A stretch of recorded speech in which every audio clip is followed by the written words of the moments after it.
What's up, everybody? What's good? What's happening? It is me, the actual King Smith, coming at you live from WTF Nation Radio here at the Sports Bar, where we talk all things sports and life in general.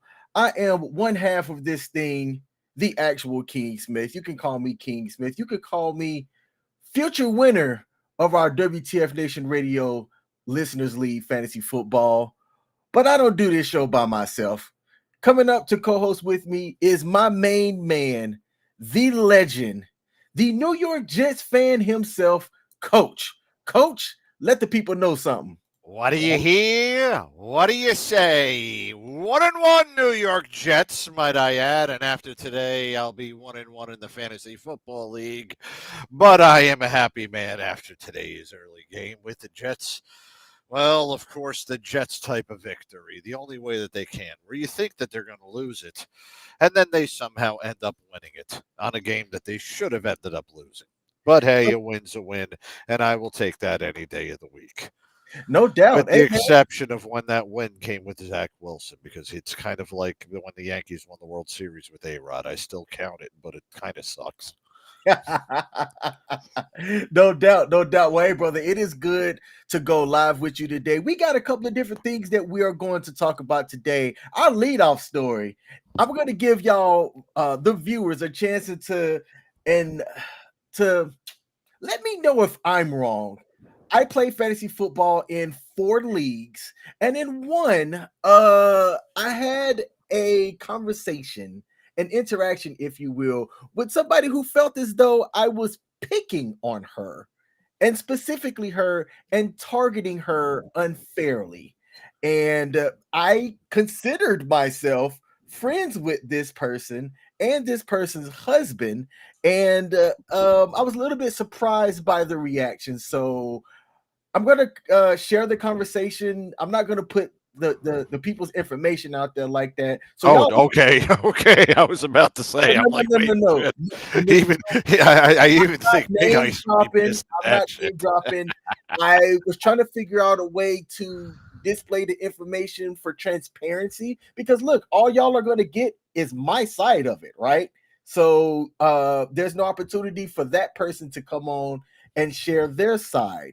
So, but I couldn't edit things in a way that didn't reveal information. So y'all are just going to have to go with my side of the story and let me know if on my side of the story, if what I did was unfairly targeting. We're also going to talk about a trade proposal that Coach wants to present to me on air in our WTF Nation Radio Listeners League.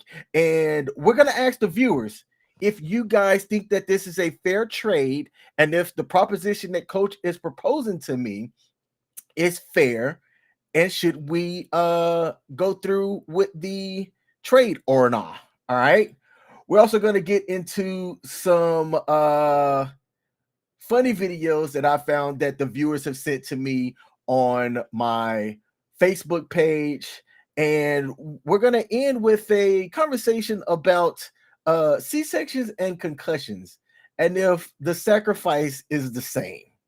And I'm just going to end it right there. So to kick off our show today, let's play something silly before I get into the conversation of if I was unfairly targeting somebody. Coach, have you played golf? Oh, yeah. Yeah, I played golf. Is golf a serious game, or is that a game that you want to, go out there, hit the ball a little bit, and just have some fun? No, because if any man has any testosterone inside him, just hitting the ball and having fun will make you completely frustrated, because you want to hit it straight. And as hard as you try to hit it straight, it's not going to go that way. The farther you swing, the more frustrated you get. Golf is a good book spoiled. That's been the old the old motto for a while, and it's very true. So is it calming? No. Is it that way? Do you want to hit it straight or just hit it for there? No, but you are doing it for fun, because, well, most of the time that's why you drink beer. All right. Look, I'm known as a prankster. I like to have good fun, good clean fun. Like I'm not out to hurt nobody, I'm not out to injure anybody or things like that. But I'm a fan of pranks, and I saw this video on a golf course, and I thought that it was a fantastic prank. If you do not like snakes, turn away for the next 3 minutes. Let's roll the video. Oh, that's the one. Come on, come on, come on. That must be a wet down there. That's got to be wet down there.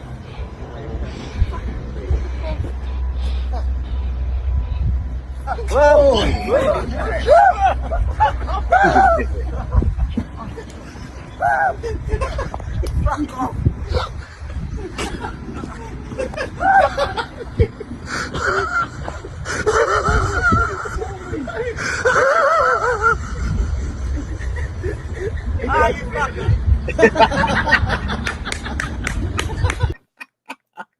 It was the realization where he's like, you got me. And he just had this look.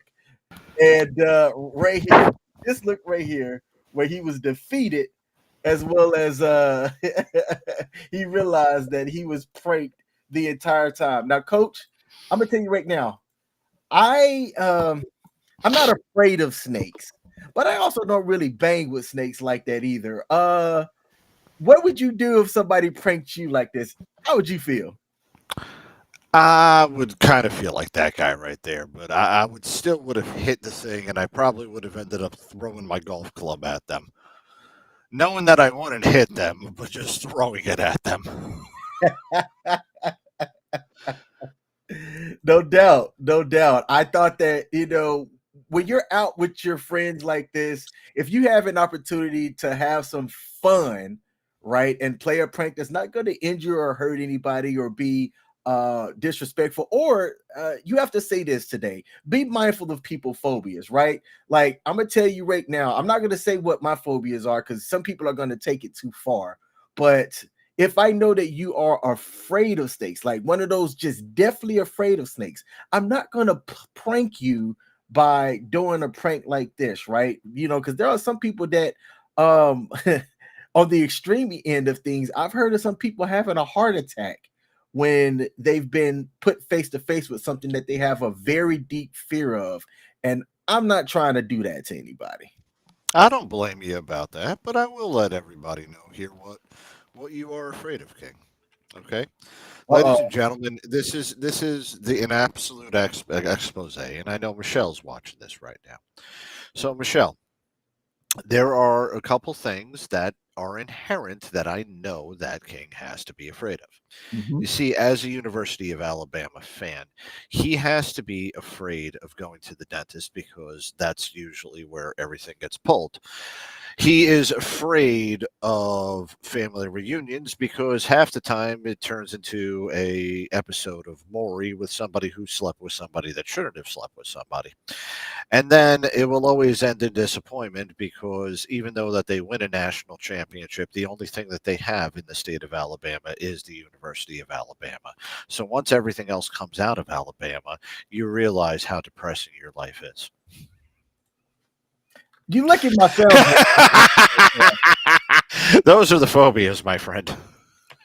Roll Tide. That's all I'm gonna say. Roll damn Tide. All right. So that's a little quick funny video to open up the show for today. Uh let's go to the next segment. All right. Put it up on the screen. Did I take the trash talk too far? Okay. Again, I can't display everything in sequential order, but I'm going to do my best to try to outline from my perspective the chronological dates and events, and y'all let me know in the comments if I took something too far. So a couple of weeks ago we had our fantasy football draft, and in this particular league it is I think it's a 12 team league, but let me bring that up here so that I make sure that I have the facts. So we have, yep, we have 12 teams in this league. And of the 12 people in this league, I know one, two, three, four people personally, right? So a good bit of the other people in this league are friends or family members of the person that runs the league. And I've played with this person in the past and with this person's spouse in the past. I know the league commissioner and the spouse pretty well. They we have had dinner together. They've invited me into their house, right? And if y'all know me personally, yeah, I run my mouth, but I don't run my mouth disrespectfully, right? I'm a jovial, playful kind of dude. And when it comes to fantasy football, yes, I trash talk in fantasy football. In maybe 14 years of playing, I've only won 3 championships. But in those 3 championships, you best believe the year after that, I'm trash talking as the reigning champion until I lose and somebody beats me and knocks me out of the championship running. Like, that's what makes fantasy football fun. But when I do it, I keep the trash talking, just the fantasy football, right?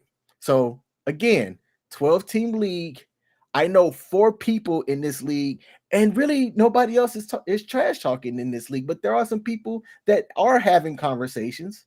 So when I'm trash talking to the people that's also trash talking back. So that's my preamble into all of this. At the start of the league, when we were doing the draft, one of the things that you do that we even did in our draft, coach, was we trash talked about people's league, saying that, oh, that this person drafted a trash team. Well, Yeah, we do. yeah, Yeah. Yeah, yes, it's trash talking. Yes. Yeah. I mean, hey, your team sucks. You know, King, you screwed me over and you left me with a shit quarterback. Yeah, something like that. Yeah, of course. exactly. Now I trash talked to this person. We'll call this person Amy. I trash talked to Amy, who was one of the people talking in the league. And when you end the draft, the computer will assign you and give you a grade, right? At the end of the grading thing, I got ranked in the lower part by my draft grade. And the person that I trash talked to highlighted where she ended up in the final ranking, which was higher than me, and where I was. And I'm like, hey, that's fair. When you dish it, you got to take it as well. Again, I'm trash talking just about fantasy football. And I replied, it's not how you start, dot, dot, dot. Right? Everybody knows the saying. It's not how you start, but coach, It's how you finish. yep. And that's all I said. So we get through week 1, and I'm going to bring this up here. So we get through week 1, and I scored phenomenal. I actually did way better than I thought that I was going to do because I had everybody go off, and it was fantastic, right? So week 1 was a win, and in the ESPN app, it allows you to talk within like a league chat in the league. So I said at the end of week 1, now this is a culmination of everything. I said, I got to scroll back up here. I said, I never win in this league. So this is September the 10th.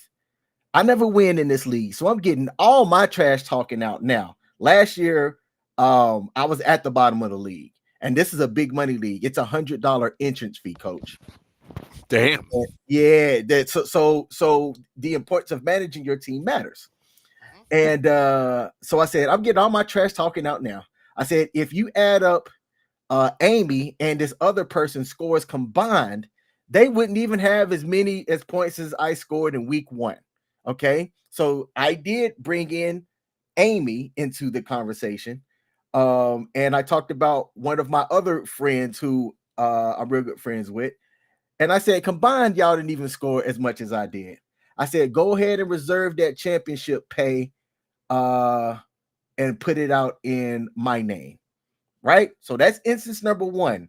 Outside of the draft, where I said something, then the person came back and said something to me about like their draft grade being higher than mine. Besides that, that's my first instance of saying something in the app where everybody can see it.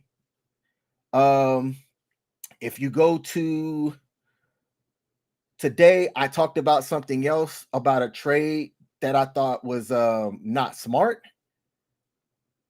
And then I said to this person, Amy, I said, Amy's team must be allergic to the end zone because by the end of the first half, nobody from Amy's team had scored. That's all I said. Amy's husband responded very quickly, focus on your team, champ. And that's when I knew. That's when I knew that I felt as though this husband and wife might have a problem. That's when I knew because she didn't say anything to me. He did. And I'm like, I'm not being, again, coach, stop me if I said something that's very targeted and specific to a person at any point as I'm reading these, let me know. Well, let me ask you something. No, and I'm asking this. Mhm. Is I'm going to say three. So that's three instances right there where you brought her up. Mhm. In between those times, have you brought anybody else up by name? No. Nope. Mm. May I continue? Okay. Again, I also preface this that really nobody else in this thing is talking, and I know 4 people. Okay. So nobody. So I'm just trying to get things going in the league. So then right after that, when he said focus on your team, champ, I responded to the husband and said, you should too, Mr. Stiller quarterback. I can't believe that nobody else is voting against that theft. And the trade was a guy needed a quarterback, and there was no quarterbacks in free agency because this is you would call it like a super flex league. Yeah. And the trade that got accepted was a guy was going to receive wide receiver Christian Kirk of Jacksonville, Hmm. and he was trading away uh Jared Goff. Okay. And but literally, if you looked at the list of quarterbacks that were left in free agency, there were none. So I'm like, Yeah. to get Goff and give away Christian Kirk to a guy that probably that in my opinion didn't need a wide receiver, I thought it was a jacked up trade. Okay. But just like in our league, people have the what 2 days to veto the trade or not. But I'm Yeah. like, if nobody's looking at this and really analyzing it, then the trade's going to go through and it is what it is. Yeah. So when I said to the husband, I can't believe that nobody else is voting against that theft, he responded, don't hate. So those are the interactions. You had the draft day trash talk, which like there were about 5 people in there, Yeah. Yeah. Yeah. and on the draft day trash talk, um, I didn't just target on just Amy. Like, I spread equal opportunity hate on people who I thought draft was bad. But coach, I also talked about my team. I ended it by saying, well, my season looks done already. I think I have the worst team. I talked about myself. So there was the instance of during the draft where I spread out my trash talking amongst everybody. At the end of week 1, where I Hmm. highlighted this person and somebody else and said combined, they didn't score as much as me. Yep. And then this week, where I had mentioned that this person's team must be allergic to the end zone. So all of that led to me receiving a text message that started this way. Smith, I'm going to tell you this nicely. Please stop targeting me with your comments. I seem to be your focus this year. I'm good, sir. Dot, dot, dot. And I Okay. paused a second. And it was the first part of it that actually kind of had me step back. I'm going to tell you this nicely. Because I'm like, what's the other way? Like, what's the other way that you're going to tell me to please stop doing something? All right. To me, that part made me feel some type of way. So I said, I think the best way to handle this because the husband said something about please focus on your team, champ.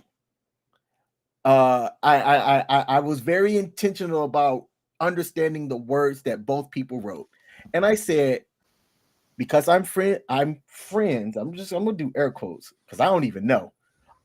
With both of these people, I'm going to include him and her in my response. So my response reads as follows. I'm going to say this to both of y'all so that I am not misunderstood. I mean zero disrespect in this league to anyone. People that know me should know that. And that's the thing that bothers me too. Uh-huh. Is people that know me knows that I don't mean no disrespect. And you know what? I'll finish it up here. And then I said, so you know what? I'm good on the talk. Meaning, I'm not saying another damn word in this league. And if I hadn't paid so much money, I would have just stopped. Yeah. I would have stopped. Um, and then I said, apologies if it seemed that way. And the person that was the target of my targeting said, got it. But, and this person mentioned their team name, seems to be a targeted name each week. At some point, a person would naturally be like, damn, back off. So that's the end of it. Nothing else was said after that. I didn't respond back to it. I just said, you know what? I'm going to wash my hands of this.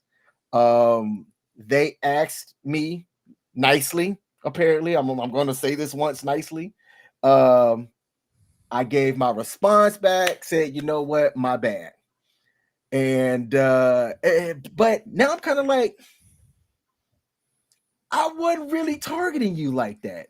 Not a way that should make you feel some type of way. Cause it like this person's about to be 0-2. If they were 2-0, coach, you and I both know that this wouldn't be an issue, right? But I think because they're losing, and they feel as though, all right, yeah, like I'm highlighting them.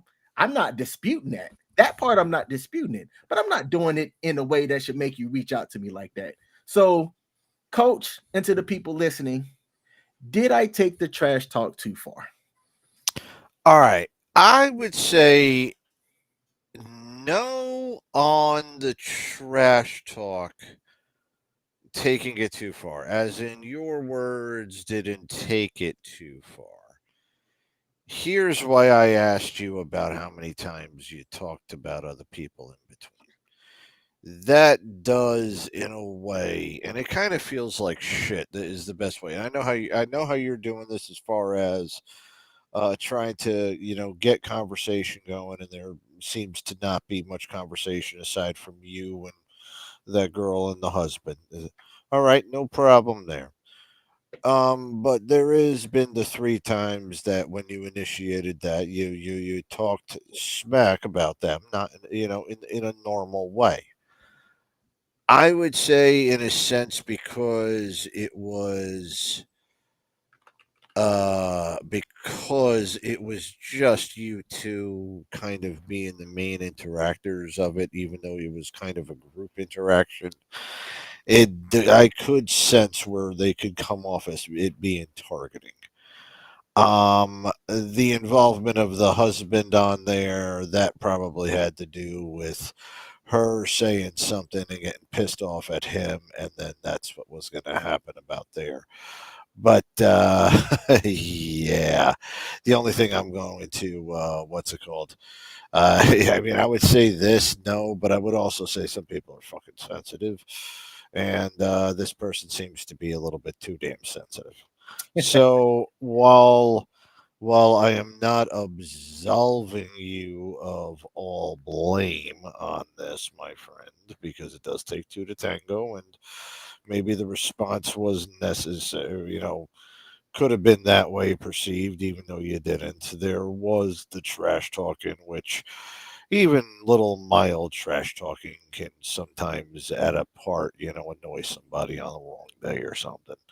It always is a fine line sometimes. It is. And coach, I will acknowledge that. I think it can be annoying if somebody's just constantly just um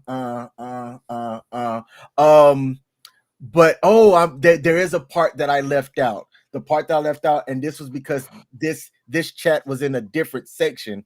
at the end of week 1, when I was looking at who plays who in week 2, I saw that the husband and wife couple were also playing against each other. So so I said, I hope that Amy, no, I said I put my money on Amy to beat her husband, but I said their real names, right? So that was in support of her winning, and this was before the trash talking incident of this week. Yeah, So, but you know what I'm saying? So but I'm like, had I never said anything positive in that, okay, kind of fair. But I'm like, wait, but did but you get the time but I did? but did you talk about anybody else other than Amy? No, because nobody else is really chatting in that league. I know, but there you go. See, that's where that kind of thing comes in on that awkward situation part. It's just y'all two in a group of 12 that are conversing. And there's probably not anybody else in there conversing with it, even though there should be. But that's unfortunate. And that's where I think that's where that kind of where Amy is coming in there is that she may feel that it's just y'all talking in there instead of all 12 of everybody talking in there. Yeah. Now there are also people that I want to acknowledge here, because I have chats that I can't display, but I want to thank the people that are watching the Sports Bar USA's Facebook page. We have several viewers over there. Actually, I'm happy about that. Thank y'all for tuning in. Don't forget to hit the like button. I also have on the actual King Smith page some comments, so I like to read these both. Shout out to David Cunningham. He said, "Good evening, King and Coach." He said, "King, you should have told them to suck it up, Buttercup," with the laughing face emoji. And then he said, "They are not like us." We've also got tuning in from Germany. Coach, we are international. Hell yeah. Yeah, we international. Tuning in from Germany is my main man, Jason Washington. He said, "Sensitivity is the weakness of man. Remember, different cultures respond to trash talk and losing in different ways." And then he asked about the ethnicity. They're the same ethnicity as me, Jason. One's either Jamaican or Haitian. I forget. Like, that's the husband. I've read his book too, where he mentions his ethnicity, and then the wife is of the same ethnicity as I am. But also, this isn't the first time. Like, we were all in a league together, and just it seemed like they were off limits with trash talking. And this is when we had everybody trash talking. It seemed like you could trash talk anybody else, and folks understood what it was. But trash talk them, and it seemed like things were sensitive. So I got out of that league, and then Yeah. he asked me to come back. I'm like, hey, you know what? Time has passed. Maybe things are different. Nope. Nah, I get it. Then people, some people are stuck in their ways. Some people change. Hey, but to our friend over in Germany, just for your information, King and I are actually related. My cousin from Zamunda is actually somehow related over there too. So yeah, I've got Zamundan genealogy. Yes, I do. Yes, So, that's what Coach, Eddie Murphy told me not, so now, Coach, in the bathroom at Madison Square Garden. um, Coach, so Pop Culture Warrior was also in this Oh yeah. uh at 2 with the people, so he knows who I'm talking about. He said, "I once made one single comment about how they were doing insider trading and they had a meltdown." I remember that, man. I remember, but also, like, when you're analyzing the trade, it's like, to people that know fantasy football, it's like, wait, this trade makes no sense. Because I said the same thing. It wasn't about them being um husband and wife. It was about, wait, that trade is really one-sided, and it strengthens a team that can win it all while the other person receiving it got no value. And I just recall that being the thing. I should have learned my lesson then. So, Coach, to wrap this up, what say you? Because, like I said, I considered them friends. It's just that the initial response of "I'm going to tell you this nicely," to me, it's like, wait, why did you start it that way? So that's the thing that's making me. They were saying it to you nicely because they felt they were upset, so they had to explain it to you while they were still upset and trying not to use words that they really wanted to use. That's why they were trying to Yes, say it nicely because they really wanted to say, fucking stop this shit. But and they that didn't. yes, and coach, that right there to me, that's my issue too. Because I'm like, all right, look, objectively, it wasn't like it didn't need to come to that. Like, it's one of those things. Is like, coach, if this is me, and I understand people respond differently to stuff, but if it's me, I'm starting the conversation. Hey, look, man, I seem to be one of the main people that's being targeted. What's up? Like, introduce the conversation like that. I feel, and I hate using I feel statements, but I feel like starting it off, I'm going to tell you this nicely. That's a that's it's like a gauntlet statement, right? You're throwing down the gauntlet, boom, and you're going, listen here, fucker, and and then stating whatever it is. So I'm just like, I don't know if I want to continue the relationship just based off of that little interaction. And you And know I'm what, trying to man? decide if that's too far. Nah, I'll just say this.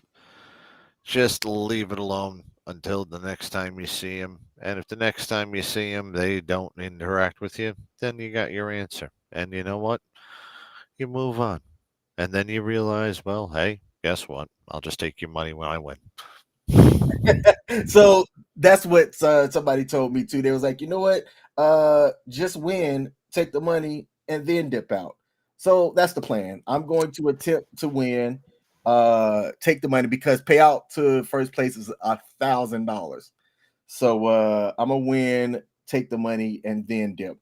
To my dad. My dad just sent me a text message and asked me if I have a minute. Pops, if you don't know, after almost 2 years that I do a sports show on Sundays at 8 p.m. No, Turns on the King. floor. King, it's okay. You mind? Wait, hold on. Is my picture not even up? What the hell? Am I in Your black picture screen right is not now? up. You just have a black screen. I was gonna say something, I've but got nothing up. Oh, holy crap. All right, hold yeah.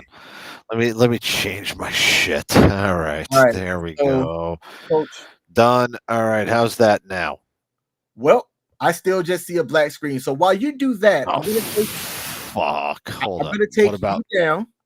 Yeah, no And worries. then, oh, well, I was going to transition to the next segment anyway, which is a Well, bit. yeah. So it You gives you take care time. with your dad, and let me go talk about the Jet game. How about that? I'll run down all the NFL scores for everybody and get everybody up to speed on what happened during the games, my friend.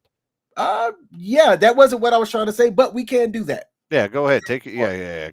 Take the call from your dad, man. I got No, you. no, no. It's not a call. I'm good. I don't need to call him. Oh, you sure? Yes, sir. No, that's why I said it, man. I'll go ahead and I'll do that while you take the call, man. Yeah. Come on, it's your dad. Go. All It's right. all I'll right. be It back. ain't a problem, man. I got you. All right. All right. Well, hey, ladies and gentlemen, and thank you, Pete, for going ahead and mentioning, hey, how about those Jets games today? Yes. Let's talk about all of the NFL games that happened during week 2 of the NFL season. Ladies and gentlemen, I am starting from this morning's games as this evening the Bears are taking on the Texans on Sunday Night Football.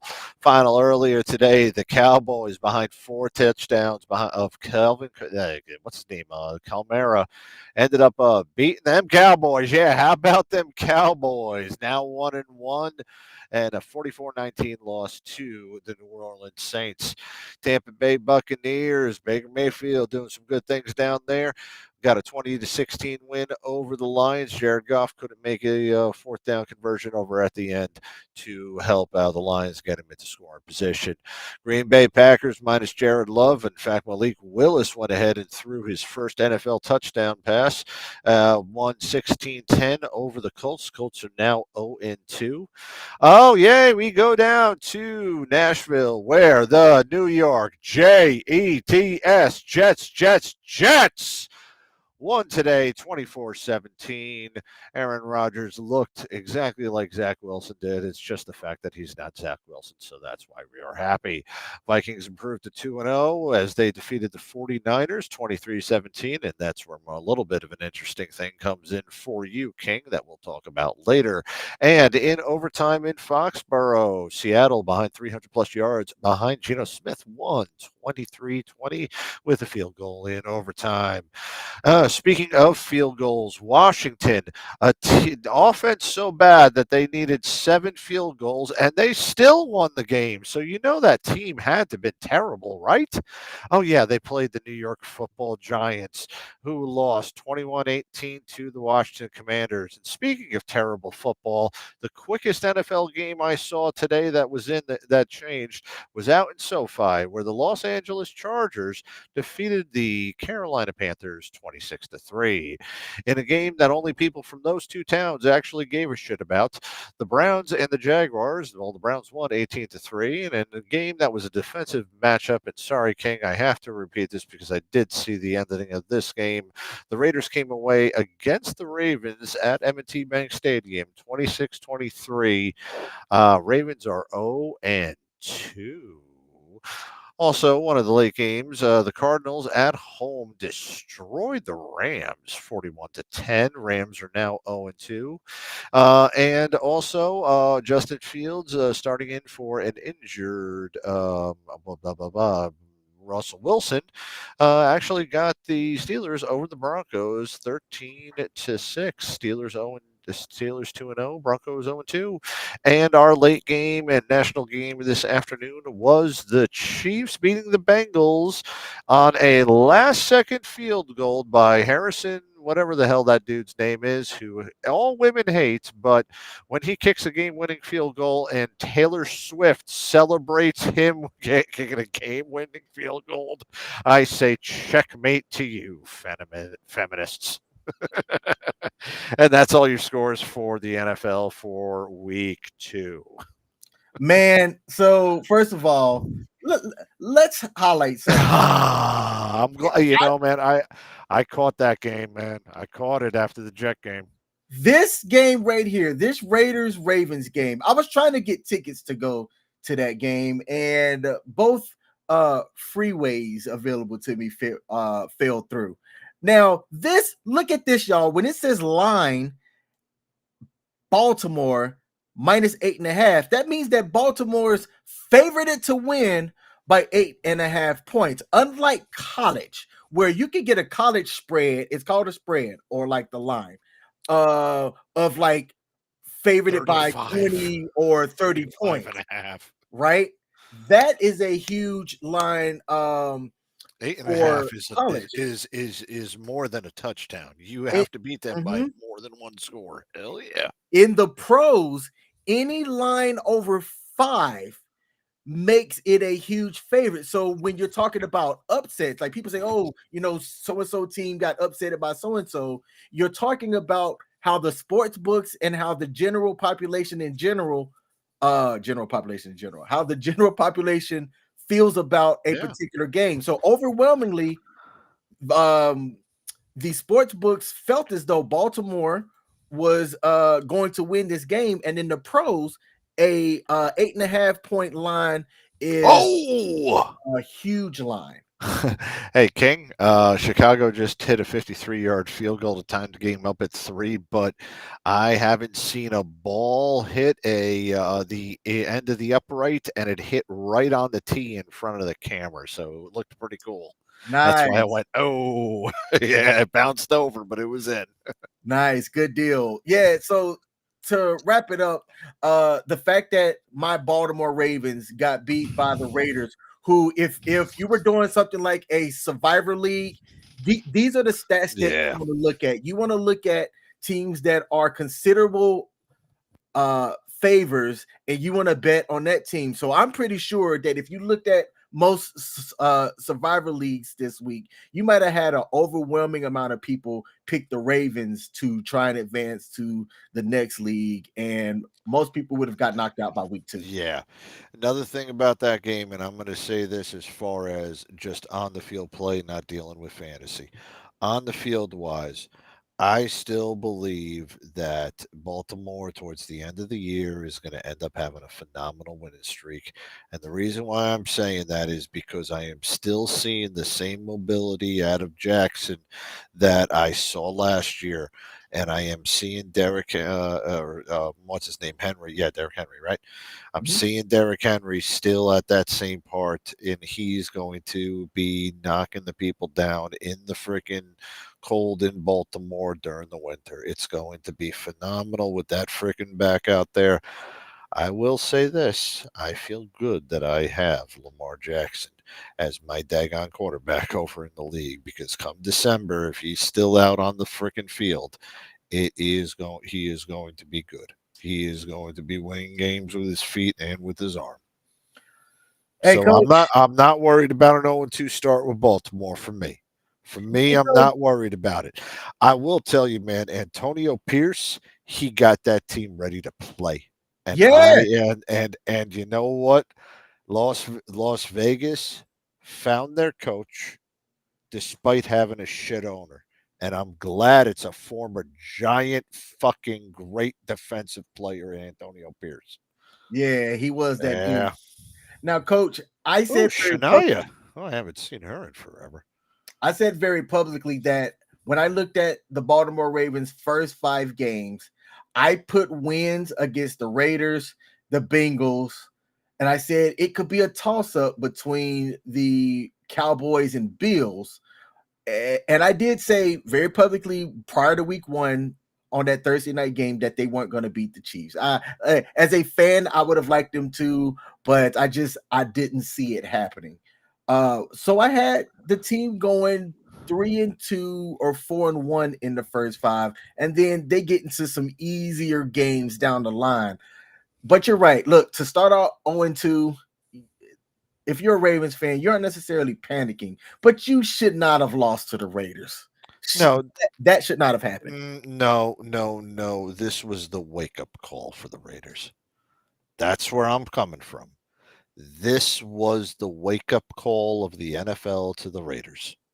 Absolutely. That's where I'm going to say this, and I can't believe I'm actually going to say this. Kansas City is going to have a proper rival in the AFC West this year. Ooh, okay. Well, I mean, I'm just saying.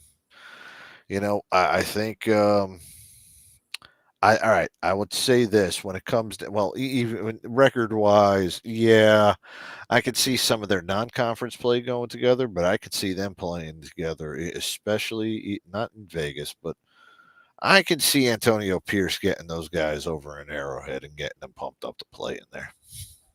I don't know. He just did that in Baltimore. I mean, that's where I'm saying. I think Antonio Pierce, as much as we could say, as much as that team makeup with Adams and Minshew and the ragtag team of there was something in Antonio Pierce last year at the end of the year that I saw that said this guy's going to be a damn good coach, and he's proven it this year. He's going to prove it this year. Absolutely. Pop Yeah. Culture Warrior over on Facebook put out something for stats nerds. This is interesting. Statistically, a team that starts 1-1 has a 46% chance of making the playoffs. If they start 0-2, that drops from 46% to 1%. All Why right, do you think I'd like to see several of these ones because I can go back and I can tell you just off the top of my head 3 Super Bowl champions that started 0-2 and ended up winning it that season. One of them was your beloved New York Giants. One of those years that they won it. I can't remember which one. Okay. I'm talking to Pop Culture Warrior. We're also going to talk about frickin' 93, the 93-94 Cowboys, I believe, were 0-2 to start the season because that's when Emmitt Smith was holding out. And then you had the 03-04. I think that might have been the 03-04 Patriots. That was when Ty Law left the team, and then they lost to the Bills after Ty Law had pick six to Brady. They started 0-2 and then went undefeated for the rest of the season. So, 3 Super Bowl champions that have come out for there from 0-2. Ball statistically, 07 Giants. Yep, thank you. See, NFL's got great examples of that. I don't know if it's a 1%, but that's a statistical type of thing because of how 0-2 teams have started.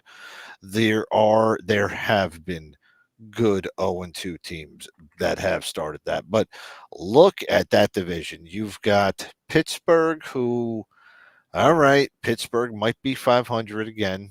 I'd be surprised if they're not. Then you've got Cleveland. Don't think about anything about Cleveland and Indianapolis, right? That's the 4th team. Mm-hmm. Yeah, Indy's a freaking win. All right, especially compared to Baltimore. You're not even in league play right now. You're not even in divisional play. Don't worry about it. Baltimore's going to be okay. All right. Hey. Yeah. I'm with it. There was something that I wanted to try to find before we go into our next segment. So I'll talk through it and then I'll get y'all's thoughts on it. Teddy Bridgewater was on a podcast and he talked about why he chose to retire from the game. And on this podcast, and I wish I could credit who it was that he was talking to, he talked about how he had an MCL sprain, ACL tear, and 2 concussions and a wrist surgery. And he decided to walk away from the game at age 30, and he is now coaching high school football because he's like, I want to be here for my family and my kids. And I wish I could tee up that video and play it before we get into Tua's concussion and the talk that's revolving around that, but I can't find a video. So what I am going to do is fair use NFL. I'm going to play the video in which Tua got injured. There's not going to be any audio, but I'm going to play the video in which Tua got injured, and then we're going to play some other analysts' words, and I'd like to ask the viewers out there if y'all think that Tua should retire. So let's watch the clip here. NFL fair use. You got Tua, he takes the snap, he looks, he scrambles, and then goes into and he runs into Damar Hamlin, which if that name sounds familiar, it's because that's the guy who got hit hard in his chest, and it looked like he might not have been living anymore. So and wouldn't that be ironic that it's him that ended into his NFL career? I know. I just thought the irony in that was insane. Oh, wow. But if you look at this, you could tell Tua was down. And if y'all watch football, this is not Tua's first severe injury in which he got severely concussed. So that was how that came to be. And it wasn't that bad. Like, it looked like, because also, why is he not sliding? He goes head first down instead of sliding, and then just all right. So I'm gonna stop showing that. Okay. So I'm gonna stop showing that, and I'm gonna get into the talk in which some of the sports analysts came out and they had a discussion about Tua, and I thought that it was interesting. So let me cue up the video here. I gotta do this way while my producer is producing things. And fair use. This is L. Duncan, Stephen A. Smith, and 2 other analysts discussing Tua. But peep how the discussion goes, and tell me what you think, coach and the viewers, about what L says in response to what Stephen A. Smith says. Take a listen. Here's the deal. When I sit up there and I go to work every day, and I'm not a football player, but when I go to work every day, there are sacrifices that I make as a father all the time. I'm not around my daughters as much as I would like to be. I'm not with my family as much as I would like to be. Sometimes they resent it and what have you. I don't care. And you know why I don't care? Because I grew up starving. And as a result of that, anything that I do to ensure the well-being of my family moving forward, even in the event that I'm not around, as selfish as that may be, I'm willing to do it because I knew what it was like to grow up with nothing. All right, so I have to pause this for fair use purposes, y'all. So for those of y'all that don't live stream, you got to understand I can't let this play all the way through so we don't get copyright hit. So I have to interject and provide commentary so we don't get the copyright hit. So what Stephen A. Smith talked about was that there was a narrative around the players needing to play. And the Dolphins coach came out and he gave the worst possible explanation when asked about Tua's future. People that are caring about this young kid, this is Tua's 5th or 6th year in the league. The talk is Tua should be done. And the coach came out and gave this hanky-panky answer of, well, I don't talk about a guy's ability to feed his family and things like that. And Mike McDaniels, apparently this guy must be a coaching genius or something, but he's got a very surfer laid-back attitude, very aloof. I like the guy, but the way he talks, I'm like, how is this guy NFL head coach? So when Stephen A. Smith is talking about Tua, he's saying, hey, look, Tua's doing what he has to do to provide for his family and generations, right? The NFL provides certain players that are in that top 5% of their position the opportunity to have generational wealth that can go down the line. So that's what Stephen A. Smith was talking about in his point and what he was saying. Now let's let him finish, and then we're going to hear what Elle Duncan, the lady in the far right in the black, what she has to say regarding trauma and what Stephen A. Smith said. These football players make those decisions every single day as men. Provide, protect. That's our number one priority. That's how most of us think. And that plays a role into the kind of decisions men make. Now, I'll pause right there too. So he's saying that, look, men, when they make a decision to go out and keep playing or put their lives on the line, put their bodies on the line, that men are strictly thinking about providing and protect. And I think that what this TV show did was they highlighted them two specifically, not because they were sitting right next to each other, but look at Elle Duncan's face. She looked like she really disagreed with what Stephen A. Smith had to say. And I just knew when I saw this part right here, I paused on this and said, oh, this is about to be good. I don't know what she's going to say, but I know it's going to be entertaining. Let's let it roll. Even when they're deemed selfish, foolish, ill-advised, or whatever, it comes with it when you're a man. Listen, as someone who is a woman who has 2 scars that go from hip to hip, because I've had 2 C-sections in an effort to provide for my family and create a family for my family, I understand sacrifice. A black woman in this country whose mortality rates are incredibly high, I understand making sacrifices and trying to mitigate risk when it comes to your family, expanding your family and protecting your family. All I am simply imploring is that anyone in Tua's corner, someone that truly believes and loves Tua, is having a real conversation with him right now about what quality of life looks like. All right, so I'm gonna pause there. So Stephen A. Smith's argument, and Stephen A. Smith was the one that brought gender into it. He said, as a man, men make certain decisions that they do to support, sacrifice, and ensure that their family's good to go.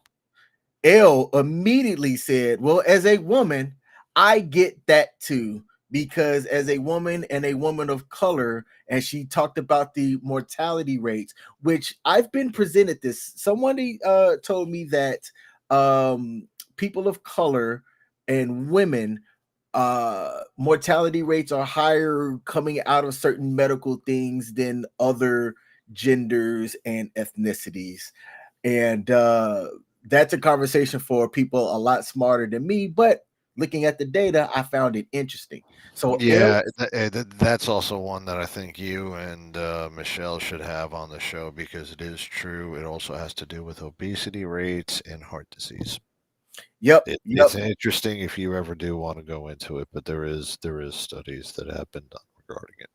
Yep. And we have talked about it privately, but I think that could be a good topic for us to talk about as well. But L's retort to what Stephen A. Smith said was basically it's not just a gender decision when it comes to things.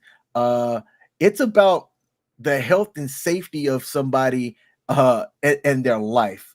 So Ryan Clark on the far right in red is like, but the two anchors and analysts on the left, they stayed out of this. And we all face an existential crisis at some point in our lives. You host a podcast called The Pivot, and all of us at some point have got to make a turn from the thing that we were defined for our entire lives.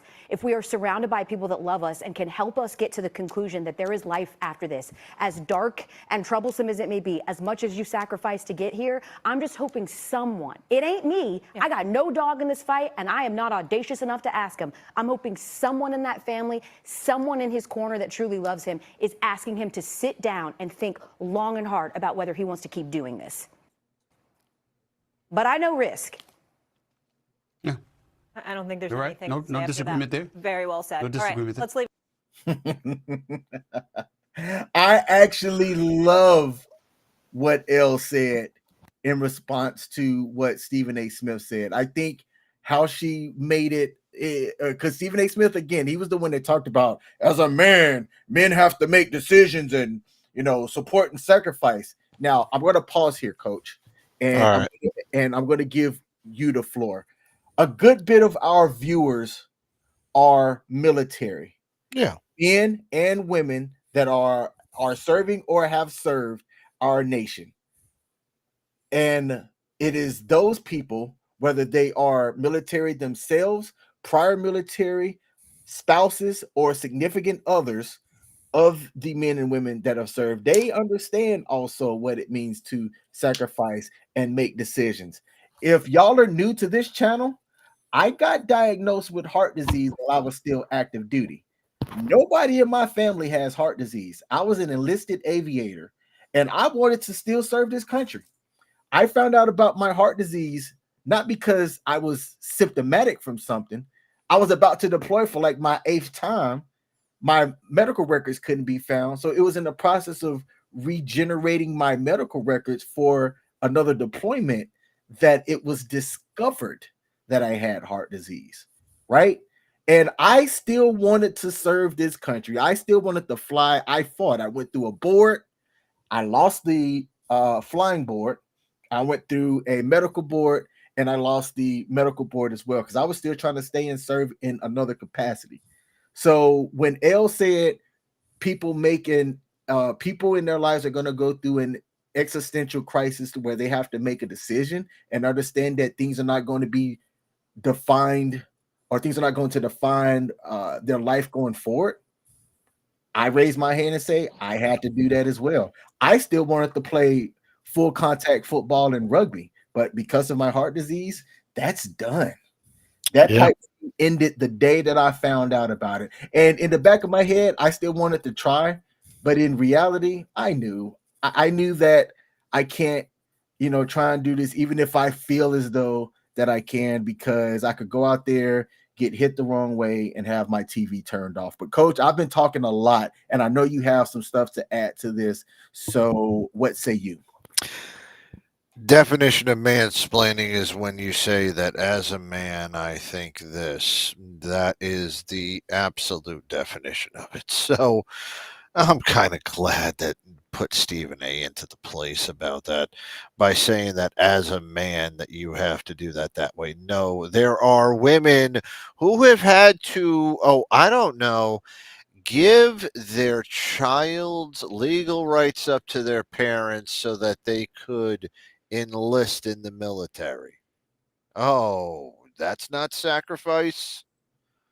Let's be quite honest here. There's certain dumb, stupid things, and there to be said about it. It doesn't that goes across both genders. Just because predominantly sports and predominantly the men are the main money makers in society, in our household, does not mean that the women do not provide that same anyway. So it's stupid that he brought the freaking whole gender thing up. His point could have been made without saying as a man. He could have said, as the provider for his family, he has to make that decision of whether or not he wants to make that generational wealth. Well, let's be quite honest. Let's think about this right here. And I can see a certain, just hear me out. Hear me out on this. All right. I don't know what guarantees ended up happening in his contract. I don't know what was signed. And if I was correct, didn't Tua not sign a long term contract? I don't know what Tua's I don't know what Tua's contract status is. I don't remember.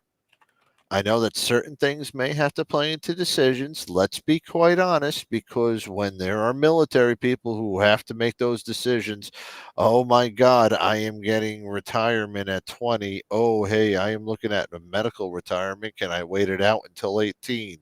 Oh, hey, I can get a medical retirement before I hit 10 years. Oh, I can do this and then do this afterwards. We all make decisions based on the needs of our family and ourselves. We are not making the decision to be the NFL quarterback because of our own need to go down in history. Tua's already at the part right now where the ship has sailed, where he's never going to eclipse Tom Brady, period. Okay? He's not going to go down as the greatest NFL quarterback in NFL history. So he's now got to go make those decisions of how he is going to be for his family. It doesn't matter if he was a provider for it. Somebody should, but those decisions are always there. And sometimes those decisions don't make the best sense for us. I wish that I knew when I was getting out that I mentally was that messed up, that I truly could not be in, but I was fighting to be in because I so wanted to get to that 20. And then I medically retired, and now I am doing what I love I'm doing. And if I had gotten medically retired and fought it and did all this other stuff, God knows what fucking mental state I would have been. So, hey, some people do need to have it. And now after joining it out and, weighing the options and having things out for me, somebody did talk to me into doing it. And you know what? That's what happened. Somebody is talking to him. It's not somebody in his family, but there's also going to be other people to say, how the hell are you going to push it? Hey, we need to do this. What's going to happen with that? Are you going to be covered by insurance? What if you hit it one more year? What's your pension going to be? What's your medical going to be? What kind of things can you have guaranteed into your contract if you haven't signed? Can you make it a guaranteed contract that if you do get injured one more time, you're basically going to get that whole guaranteed money regardless of whether or not you're retired, and the team's insurance, et cetera, there is business decisions to be made for it on his future. So Stephen A's got a point, but the humanity side of everybody, because of the relatability we all have regarding it, we all realize what the heck we're doing. We all know that what's best for him is to retire and not do that. But we also don't know where he came from. I know that he grew up in Mililani, Hawaii. Mililani, Hawaii is the town right underneath Wahiawa, where half the kids that are there are transient freaking kids, and the other half are Native Hawaiians who have done nothing but have their parents in nothing but service industry types of jobs and things like that. Okay? That's the way it is in Hawaii. That town is a half military town. He went to a private school for Hawaiian kids, and it's great that he went over there. There's nothing wrong with that. But that said, he's got a family to think about and an opportunity to think about over there in Hawaii, the most expensive place over there. He does have a chance to do something for his ohana over in there. And that has to weigh on decisions just in the same way it weighed on decisions of our families, regardless of what gender we were, to do what we did in the military. Yep. Now there was some questions about his contract. David Cunningham over at the Sports Bars Facebook page said that the Dolphins and the quarterback Tua agreed to a 4-year, $212 million contract extension with $167 million of that guaranteed. So he has the guarantees, but a lot of those guarantees, when I'm looking at the fine print, is conditional, right? So he has to get cleared. He has to be medically cleared to return. Yeah, now here's the question where it comes down to medical guarantees. What's it say about the IR? What's it say about certain other things? That's an honest to God, it's in contracts. Yep. Somebody might have to look at it because it's shit. You FMLA, okay? If you have a medical procedure, you get the FMLA, and you get maybe what 50% of your paycheck or something like that while you're on FMLA I for don't however know, long but it is. I never I have. think it's like no, but that's like a national. It's like a certain freaking now medical thing that everybody's got to have. I don't remember when the hell that came in, but we all do that same type of thing too to figure out, hey, look, if I qualify for that, that means I don't have to take PTO for here, and then I can save up these medical days. We all do the same damn thing. He's probably looking at his contract saying that if I do one more snap next week and then I say I'm dizzy, or I don't clear post concussion protocol, or if there is an injury that is out of the scope that I have nothing against and happened in gameplay, which it just did happen, is he held liable for the head injuries? There's certain things in there he's got to look at. So yeah, there's business decisions to be made on his plan, but there's also the overall family health decisions. Those come on, it's not mutually exclusive. Everything's got to happen in that way. Everybody's got to face it. Yep. Yep. Now, I'm going to ask the question straight up to Coach and the viewers. Do you think Tua should retire from football, even if he is medically cleared? My answer is yes. Coach? I say leave it up to him, but if I said, buddy, if they medically clear you and one more time that goes out, do you want to retire after that? And if your answer is still, I have to think about it, then don't go again. Then you need to retire now. If you say yes, then I say do it one more time. And if you can go until you want to stop it, until it's done again, then yeah, I say you did it on your own. And go ahead and do it. Give them one more chance. You want to do it, you make sure you are overly prepped. Get one of those fucking Guardian caps. I don't give a shit if he looks like the fucking Tua bobblehead doll. Throw that into his contract. The motherfucker has to wear a Guardian cap from now on for the rest of his fucking career. We're not going to call it. You know what? Call it the Tua cap. Good. Okay? Call it the Kyler Murray cap. Bump it. Call it the Tua cap. We changed the NFL nomenclature. We call it the Tua cap. It encourages him to use it, and then he continues his NFL career. If not, see how much of that shit's guaranteed and fucking retire. No doubt. All right. Now, Coach, I'm going to transition and go over to our next section. But while we do, I'm going to move you down. See if you can fix your emoji situation. I'm going to play a video. And hey, you know what I'm going to do? I'm going to sign off and I'm going to sign back in. All right. Sounds good. All right. All right. So while Coach get his situation figured out, I'm going to play this next video. I talked at one point that we might be doomed here in America if other places are playing sports better than us. But just watch this video and take a look and tell me what y'all think about this.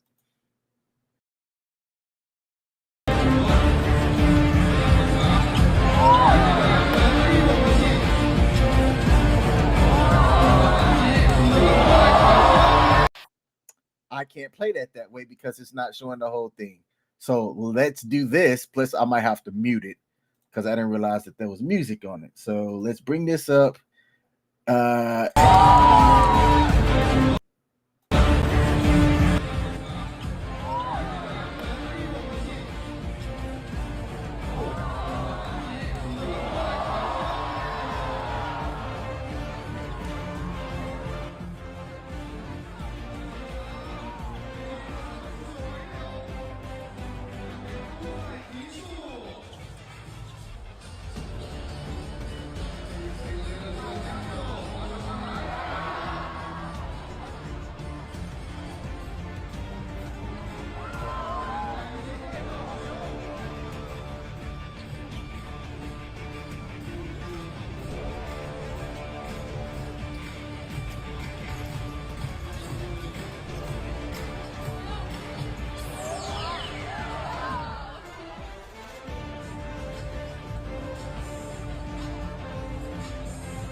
I'm pretty sure that the WNBA could beat whatever Chinese team that was.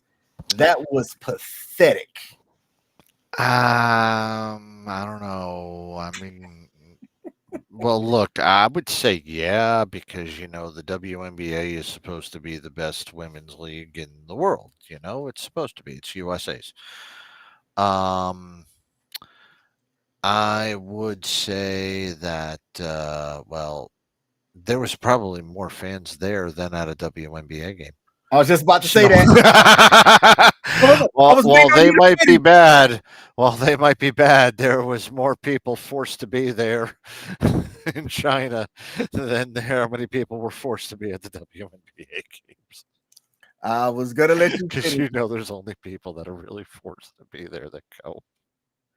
But yeah, man, yeah, I saw this. Actually, this was sent to me by Pop Culture Warrior, actually, and I was just like, wow, that's bad. And then I was like, I wonder if a WNBA team could beat them. So I just want to play that real quick as we transition. I see that coach has fixed his avatar. Yay. Oh God.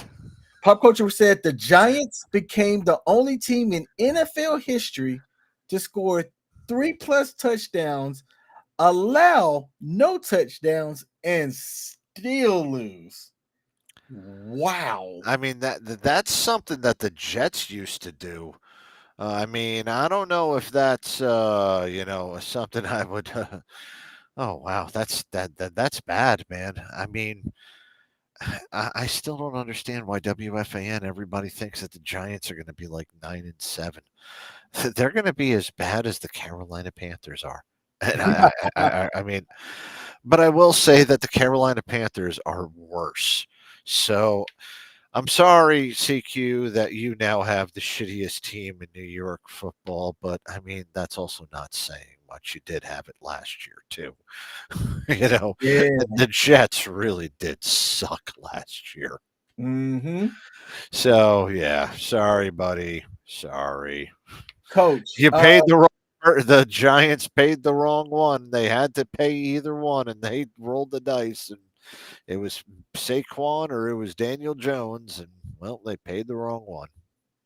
Yep. Now, Coach, when you were playing ball back in the day in high school, where did you go after the games? Man, did you go home, or did you and the team try and go out to a place and just hang out? We went home. Well, we went back to the school after that. It was always a van over to and from the school, or a bus to and from the school. But then after that, that's when we got out and we did stuff. It didn't just depended on where. It was either like a dude's house, or if we wanted to go somewhere, we go somewhere to eat, a diner, or Where? State Line Diner in Mawa, or the Hot Grill in Clifton, or frickin' the Dairy Queen over there was always frickin' someplace we go there. The Taco Bell in Saddlebrook, just kind of like places to eat to or other people's houses, and if you got something to drink or some shit like that. Yeah. All right. Well, if you're wondering like where am I going with this, I saw something that I thought was real interesting, and I'm going to display it here. A team came out carrying a Waffle House flag. All right. And it says 5-star offensive tackle Jackson Cantwell, which this is high school, mind you. This looks like a grown-ass man, leads his team onto the field carrying a Waffle House flag. Now, if you're wondering why somebody would do that, well, Waffle House's CEO passed away a couple of days ago, and the top offensive line recruit in the country led his team out carrying a Waffle House flag a few days later. So the CEO is named Walt Emmer, Ehmer. He passed away at the age of 58, so not that old. And he served as the CEO and worker for the Waffle House for almost 30 years. He passed away after a long illness. The Waffle House board of directors announced he will be greatly missed by his entire family. For now, we all know you join us in extending our deepest condolences to Walt's family. Please keep them in your thoughts and prayers during this difficult time. Emmer joined Waffle House in 1992 and shot quickly through the senior leadership ranks, becoming the company's president in 2002. He graduated from Georgia Tech in 1989. He later went on to obtain the titles of CEO and chairman for the restaurant that specializes in waffles and other business food. The company is based in Norcross, Georgia, which is about 20 miles northeast of downtown Atlanta. Now, I used to go to the Waffle House after the games, being from Alabama. Oh yeah. So I was like, man, if he says something like the Waffle House, I'm going to be like, oh, this is perfect. But that was what we did after the games on a Friday night. Not too many places were open, but Waffle House are one of those places that would be open unless there was a diner, which one. Yeah, see, man, New Jersey, we had a shit ton of diners that were open, late at night. They're places that we could go eat, like a hot dog and hamburger places that were like, mom and pop places, not freaking McDonald's, but they were open till like 1 o'clock in the morning. Yep. Yeah. So the Waffle House was our diner, man, and I can tell you, I had many a times after many a good football games where some of my homies and friends that parents allowed them to stay out late, go out to the Waffle House. There was never no shenanigans or anything. We would just talk about the game, crack jokes at who had missed tackles, and enjoy some good old greasy Waffle House food, man. So, and you know what? Good for that guy. I'm glad that he put that out there for him. Maybe that's what they go after the games. That's where they go. Hey, not a problem. That's an awesome thing together. Shit. I just went to Waffle House on Friday with all three of my kids and my mother-in-law, my wife and I. All six of us went to Waffle House. I forgot about that. nice. I kid you not, man. We still go over there. Shit, that's it. I used to go over there after NASCAR races or concerts. I would go over there on the way home because that would be the only place open, and I want to sit down. Shit, I used to go. There was one over in Maryland, over near you. Well, yeah, you're in Fredericksburg, Maryland, right? Frederick, Maryland, yes. Frederick, Maryland, yeah. There's one that I used to go to that. I don't know. It's like Route 32 up. I think it's like exit 38A over there on 95, somewhere in that area. You might be familiar with it. But there used to be a Waffle House over there that I go to, and now I don't. And now I end up going to Wawa's because I like Wawa's better. But yeah, fuck yeah, man, Wawa's kick ass. But no, I will say, going to those, yeah, fuck yeah, I would do something like that. You know what? There's something. Here's a good one for you. So Gino's and Pat's, the 24-hour cheesesteak places over in Philly. The two famous places, Gino's and Pat's. Part of the reason why they were staying open was that they would get influx of crowds from workers and things like that. But it also came out to be the place on Fridays that after the games, the teams would go out to eat together. So yeah, that there's been that type of place to do that. And if that dude's got the Waffle House for his entire team, or shit, maybe even the CEO going to that school. Hey, great for him. I'm glad he put that thing out. Yep. Now, what state do you think that this high school did this out of? Georgia. That's what I thought too. I thought it was Georgia. I'd even say Alabama or Mississippi. But no, I looked it up. Jansen Cantwell plays his varsity basketball out of Nixa High School, which is in Nixa, Missouri. Okay. Waffle House all the way I up. mean, yeah, Waffle House is out there. Yeah, I went to one in Kansas City, Missouri once. Yeah, no, Kansas. No, was it Kansas? Yeah, it was in Kansas City, Missouri, or not Kansas City, Kansas, but they got them in Kansas too. Yeah. Mm-hmm. There's a Waffle House in Wichita, Kansas. I used to go there all the time. Yeah. This dude is listed as 6'8", 300 pounds, and runs a 5.1240 with a 440 bench press. That's a grown ass man. That is a grown ass man. ass man. But anyway, Yes. rest in peace, rest in power to Waffle House's CEO Walt Emmer. By all accounts, from what I could find when I looked up information about him, you couldn't find anybody say a bad word about him. So it seemed like he was a good Samaritan, a good person. He did give back and was scandal free, which is rare from these CEOs nowadays. Yep. Hey, good. And Waffle House. Well, hey, the only things that happen are the criminals that go there. Oh, Caleb Williams. Oh, God, he's sacked. Damn. Oh man. All right. So our last segment for today is we're going to give an update on the fantasy football league, and then Coach told me that he has a trade proposition for me. Oh, I got several trade. I'm going to ask the viewers to listen to this trade proposal and tell me what y'all think about it, and if I should accept any of these trade proposals. But before I do, I want to acknowledge that we have over 100, and when I do the math across all the platforms, I gotta go here too. We got 146 people watching live right now. So thanks to y'all that are watching live. Coach, I did screw up. I got the warning on WTF Nation Radio that China basketball video had music that could not be played. It didn't end the live stream. It didn't end it, but they it just muted it. No, they didn't even mute it. It said no new people can discover us. So if you're watching on the Facebook page, share it. You know what? No, that's fine. That's fine. You know what? I should know better. No, it's okay. You know, and you know the reason why, right? It's because it was one of the players that was on that thing. One of the players that I think the guy who shot the layup. We actually used a guy, and we had a copyrighted name, and we did not put the copyrighted name. You know the guy who shot it. You know his name, right? No.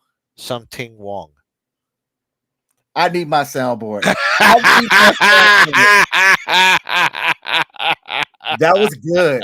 That was good. Shout out to David Cunningham. He said that they've got a Denny's in California. You know, I actually like Denny's. Man, I don't eat there that often. Okay. When I was in Hawaii, Denny's actually was pretty damn good. Mm-hmm. Then I came to Fayetteville, North Carolina, and the Denny's was a meth house. And the Denny's that was over in fucking Sierra Vista was another fucking meth place. And I will say this right now, Denny's became shit somewhere around 2010. And every Denny's that I have encountered since then has been an absolute nothing but a methadone and freaking what's the opioid? Yeah, opioid freaking haven for teethless woman. That's about the best way I could say it. All right, let's or do black this. Teeth women. Let's bring up the scores across our listeners league. Yeah, I'll take the L. Then we're going to close out the show. So let's get into our next segment.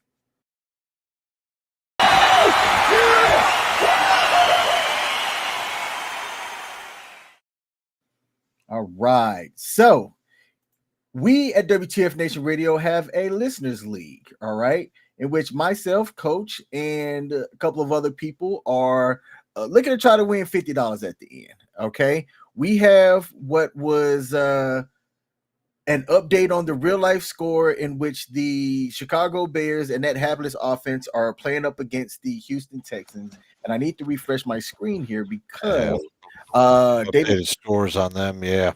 That score, I thought he said it was 13-3. 13-3 Houston, yes. Yep, 13-3. I don't see the Bears winning at all. But let's talk about some fantasy stuff real quick. Tim Hinkle and Ambassador Wilson are projected right now almost neck and neck. What hurt Ambassador Wilson is Rachaad White only having 3.3 points. And then Cole Kmet right here. Tight ends in fantasy are not bringing the value that they have in the past. you had your Mark Andrews, your Kelseys, your Kittles that in the prior seasons were good for 5 catches, 50 yards, and a touchdown. And this year, even in PPR, you're just not seeing the volume going to tight ends these days, man. And it's kind of screwed to people because tight ends are drafted early in most leagues. And it's only 2 weeks. Hey, look, and I'll say this right now. I wish that I didn't have. I have a real good tight end. But I will say that one of my tight ends, I would have picked the third or fourth round, would have ended up being my tight end. Yeah. And what Ambassador Wilson did with his lineup, I think it's a surprise playing Zay Flowers over Rashid, but I think he looked at the fact that they were playing Dallas and goes, I don't want to go there. Shaheed had a bit of an outlier game in week 1, but he came back with a long touchdown in week 2 as well. And that decision to play CeeDee Lamb CeeDee Lamb over Shaheed might cost him in the end. But this one is going to be a sweat depending on how the rest of this game play out, and I'm looking forward to it. Corey Gray against Coach. You just got unlucky because no, I got unlucky very big time. because everybody, I mean, like it's twofold. Everybody from Corey's team went the fuck off, and nobody from your team did. I mean, and my biggest disappointment this week, you can see my biggest one. I've got a 15-point gap on somebody. I ain't happy about that one at all. That 15 points would have kept me going onto this, and I would have been pulling. But I will say I did get a good waiver wire this week. I don't know why I dropped San Diego's defense. I had them, and they were going up against Carolina, so I should have known better. But I picked the Bears' defense and special teams because they were still open. And last week, their special teams were phenomenal. And the Bears are packing up several sacks right now. And even though I do have Stephon Diggs and he's doing well for me right now, I do think that the Bears' defense and special teams is pretty damn good. So I'm okay with what I did, but I should have stuck with San Diego instead. Hopefully, I could pick them back up or pick up somebody to replace my D. But I'm gonna might see who. Anyway, it might see what I can get in some trades here to see what I might be doing in the future. Let's just say that, okay, King? All right, cool deal. David Cunningham. By the way, you're already staring at my roster, so you might as well be taking a look and see some of the people I might be mentioning here. All right, I'm looking. David said, did I show the video from week 1 that he sent me? No, David. No, I did not. I'm actually trying to recall what video that was, man. I apologize. Wait, the week 1 video I sent? Or the other guy, Corey? David asked if I showed a video he sent me. I got you. Oh, my bad. Yep, it's all good. Hey, yeah, David, man, I'm sorry. I can't recall what video that was. Now, looking at this, CQ is going to get 2 weeks, 2 wins. And look, his head doesn't need to be inflated. All right. Getting 29.5 from Achan, 23.3 from Justin Jefferson, and 17 from your kicker is definitely going to help carry you. There really wasn't anybody on the bench besides maybe playing Judy over Pickens would have, definitely ensured the victory. But again, looking at less than 10 points from Josh Allen in a game that they won handedly because the Bills just owns the Dolphins at this point doesn't help. But you could have another 4 touchdown from Saquon that could help boost this. But Saquon. And look, with the way that Philly ran over in that first week, I mean, look, I think Saquon might have actually found his home. So he might pull it off. I don't know, man. 120. with Saquon running, what else does he have open to? Hey, they're playing against Atlanta. Could he get Yeah, but I don't think point? Saquon's going to get Maybe. enough points to make up a 40-point difference. I mean, you see where I'm getting at? Yeah, true that. True that. Yeah. And this is another one where, like, Sam Laporta for Detroit, people were, oh man, Sam Laporta's gonna be 8 targets, 6 catches for 80 yards, and a touchdown and point throughout the year. 2 catches for 13. Yeah. Dalton And look, I say it's a little bit more on Goff than it is more on Sam. Mm-hmm. Now, I mean, look at Wilson right now over there on the Jets. Garrett Wilson, okay, one of the top quarterbacks or one of the top wide receivers. Aaron Rodgers is one of the best quarterbacks right now, and he's got a stat line that's similar to Zach Wilson last year. It's the slowness of the NFL season and trying to get everybody together. Just think, and if we really want to think about this, in reality, if we went back to the 16-game season, this would be week 1. So we're taking a little bit of these stats as a possible preseason type of thing. If we go team unity wise, this would have been a week 1. mm-hmm. All right. Just saying on that. I know there's smaller camps and mini camps and different things out throughout the year, but it takes about 2 to 3 weeks for the offenses and defenses to gel together, and you're going to get those real fast starts from several people to see what they're going to do. So, hey, this is where in this start of the season where you're starting to see who you've got. That's why I said 0-2 is not that big of a deal. And by the way, it's not 1%. Off of the math that CQ gave me, it's actually 11%. Oh, okay. All right. Right. So, hey, you got I just by my math, I increased you 10%, a little bit more optimism, my friend. No doubt. Now, if you played in the league and you earned Alvin Kamara and it's a PPR league, if you didn't win this week, damn, then your whole roster must be trash, because in PPR, Alvin Kamara himself put up a whopping 44 points, which is what Saquon. That was ridiculous. I know that was ridiculous. Yo, who saw the Saints doing that to the Cowgirls? I'm sorry, my friend. My old neighbor and friend Bobby would have, because he is a homer for the frickin' for New Orleans. He just like how I'm a homer for the Jets. But yeah, he would have said this about Kamara. Kamara is like one of his favorite players. Him and Breeze were always his favorite players, but Kamara's always been his guy since he started playing. So like I said, Bobby, if you're watching, that one's for you. Yeah, you're the only guy I know of who would have picked Kamara.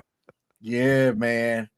And when you look at what I did, look, I'm dominating. 18, 24, almost 30, another 18. Waddle's stat line, I'm not surprised at going against Buffalo.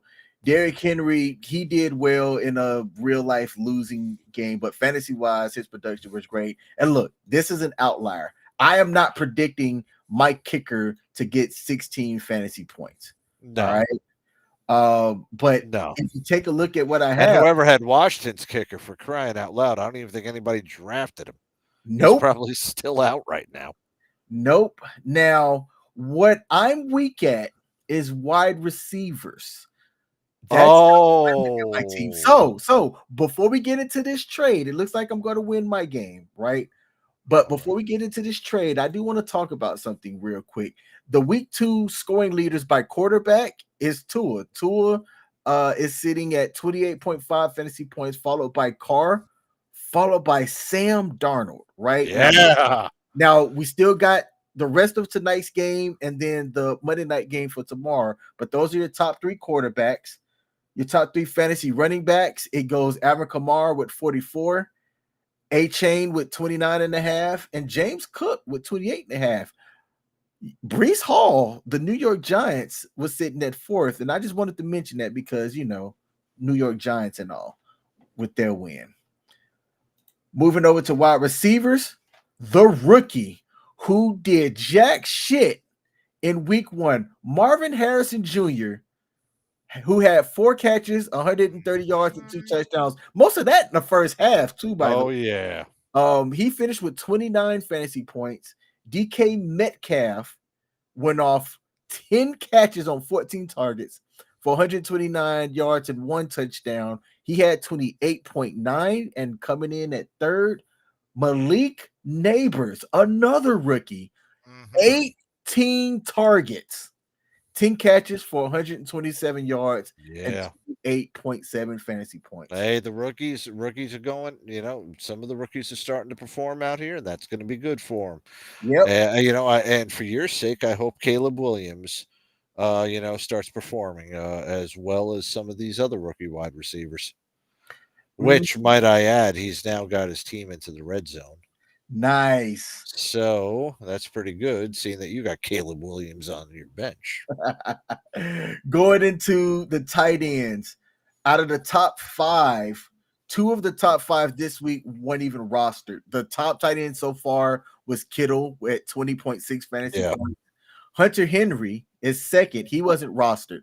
8 catches for 109 yards in PPR. That translates to points. He had 18.9. And Brock Bowers, who I felt was actually going to be the number 1 tight end through this season, finished third with 18.8 fantasy points. I got to double check on that one on there, but I'm actually pretty okay with mine because right behind him is at 18.7 with Trey McBride. So yes. Yep. Yeah, I kind of like Trey, and I think that's good.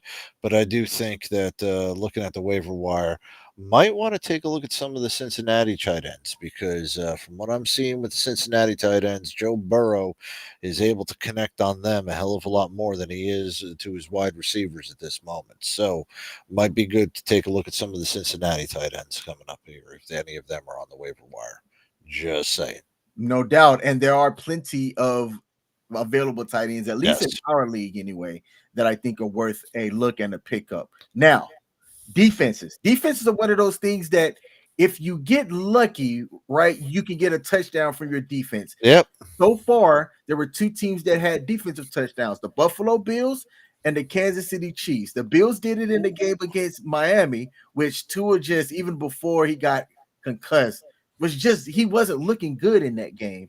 And then the Chiefs did it in the game against Cincinnati, in which they had that 36-yard fumble recovery for a touchdown. Outside of that, the other 2 things that you need to look at each week in fantasy, what team is playing against the Denver Broncos and what team is playing against the Carolina Panthers. Yeah, that's exactly what we're going to be doing. That's where the waiver wire is going. And it should be a scramble to pick up those defenses if they're in the waiver wire. Hey, or against the Giants. Third is the Giants. Let me just say that. Teams, if you look at defenses, right? Again, that's one of those things that you can't predict. Some people, they don't really change their defenses, but if you're looking at week to week, I think you should look at matchups. The surprise, the Vikings actually did well. They were tied at 12 points with 3 other teams, which is technically tied for second. And they put up 12 fantasy points because they had 6 sacks against the San Francisco 49ers. So that was the surprise team. But the top teams that were the top scorers this week, 3 of the top 4 were all on the waiver wire. Yeah. And is San Diego on there? San Diego is. Or did somebody pick up San Diego? Let's see the Chargers. I'm looking for them. They only gave up 3 points. They were picked up. So yeah. Okay. Well, whoever got them. Well, but I don't know if he started them. Let me go see. Yeah, that's all right. Oh, all right. Yeah, so hey, he was smart. How many points did he get? He got 11. Fucker. Well, hey, I'm already at 7 right now for the Bears, so I'm all right on that. All right. It'll keep me watching this game. So, King, may I propose my trade? One last thing. Oh, we got one more. Okay. Yep, for the kickers. I just want to go through all the position. Washington's kicker put up a massive 22 points. 7 field goals total. One that was in the 40-yard range. That's insane. He wasn't on the team. The Raiders kicker, Daniel Carson, put up 18. He wasn't on the team. And then we already talked about Pop Culture Warriors kicker for Dallas. He put up 17. He was number 3. Before we go into the trade, one last thing. David Cunningham has shared that Chicago has scored a touchdown. It is 15-10 with under a minute left until halftime. Yes, and it's now time to see what C.J. Stroud can do in a 2-minute drill before the end of the half. And don't remember who's getting the ball back, but it's always a good thing to try to get that in. All right. So you were talking about, and I'm glad CQ brought something up about openness and being open with the trades. And I figured that if I wanted to be open with this, I wanted to be open with you for a trade, because even though I was trying to sign in for the draft while I was at fucking Darlington, I couldn't get in. And I want to rectify something that could have happened that I think would have ended up not happening had I been there live. But that being said, I actually have let's call it, we can call either individual trades, or we can call two players for two players. We can call it either one of them, but I've actually got 3 kind of scenarios for you, my friend. All right. You see, I know that you've got Baker Mayfield, and Baker, hey, he's doing pretty good. Baker's also, been inconsistent back and forth. And I've been kind of blessed that I've got Lamar, and I really do believe Lamar is going to stay healthy this season. But I've also been blessed with 2 other quarterbacks on my bench. Justin Herbert, who had a pretty decent game today, and he's okay if I have to, Lamar's on the bench or something, and or he's taking the off week. But I also have Brock Purdy, too. And, Brock Purdy's just trying to get back in with his phenomenal weapons that he's now got secured for a while over there. Even though he doesn't have Christian McCaffrey for the next 2 weeks, I do know that when Christian McCaffrey comes back, I'm pretty sure he's going to be running roughshod around there. So right at the time that Baker Mayfield may get injured, a good backup quarterback like Brock Purdy might be good instead of Caleb Williams. So, here are my proposals. I am willing to offer all 3 of these people. Okay? I am willing to offer Tyreek Hill. And I'm willing to offer Tyreek Hill for Bryce. Yes, I want him. And that's the correction I want. I want Tyreek Hill for Bryce Hall. I would really do Brock Purdy. And I kid you not, I want J.K. Dobbins for Brock Purdy.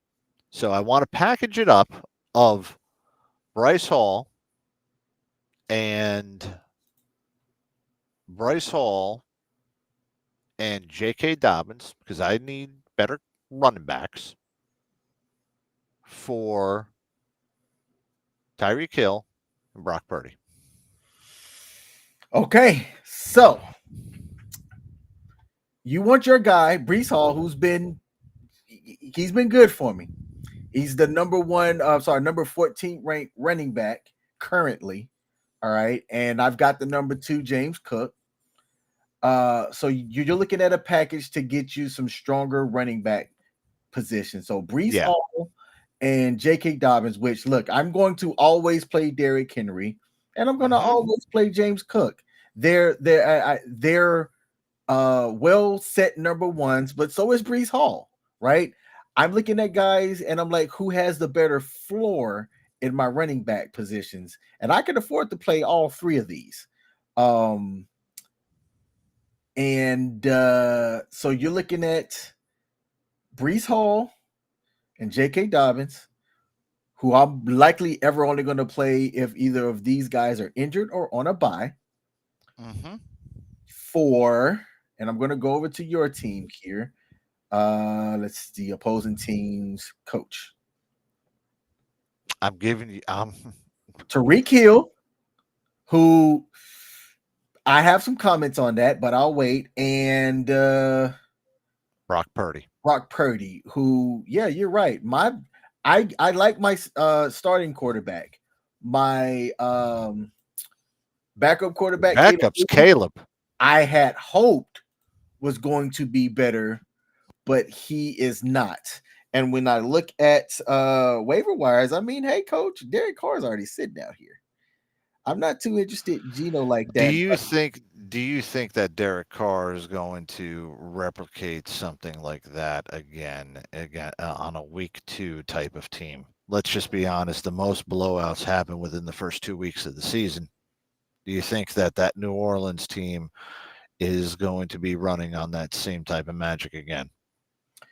I believe versus the 49ers and Brock Purdy. Brock Purdy's not a fantasy monster to me. I look at Brock Purdy as a game manager. I look at Carr as a guy that's going to throw the ball at minimum 38 times a game. And when I look at their schedule's more favorable fantasy-wise than Brock Purdy, is going to be where he's going to average 25 times passing the ball. I don't know. Hey. And might be effective. Yeah, but 25 times that might have 325 yards with it, with several touchdowns. That is not wrong. So I'm going to go back here, and I'm going to bring and here's where I'm coming from with Purdy. When that offensive kicks with Debo, with old boy that just signed the contract, with Kittle and with C-Mac, okay. They are going to be popping on the cylinders, and he is going to he can manage the game and only pass 25 times, but by that time he'll have 375 yards, and McCaffrey will have a 100 game, and one of the wide receivers, Kittle, will have a 100 game. You know how that San Francisco offense is going. So 19 of 29 week 1. He had a lot more value in week 2. In which he went 28 of 36 for 300 yards, and he had a touchdown in the air. Got sacked a shit ton, but whatever. Yeah. So taking a look at the fantasy stats, and he did nothing on the ground, so he's not a threat on the ground. No. All right. I start this by asking myself, does this boost me? Now, CQ, if you're still watching, I need to know your thoughts. Because I know you know fantasy and trade analysis and things like that. I'm going to tell you how I think about it. How I think about it is this, Coach. Mm-hmm. I'm not somebody that I'm in a bad position to make a trade. In my opinion, I think I'm weak at. I thought I was weak at wide receiver, but I've got number 5 and number 2, and Waddle and Tyreek Hill on the same team could kill me. I do have Devontae Smith. Where I could go, okay, I could play one of those, and then and on top, and then I'm looking running back wise. You can have you'll always have Cook and Henry right there, so you can always use one of them on the flex.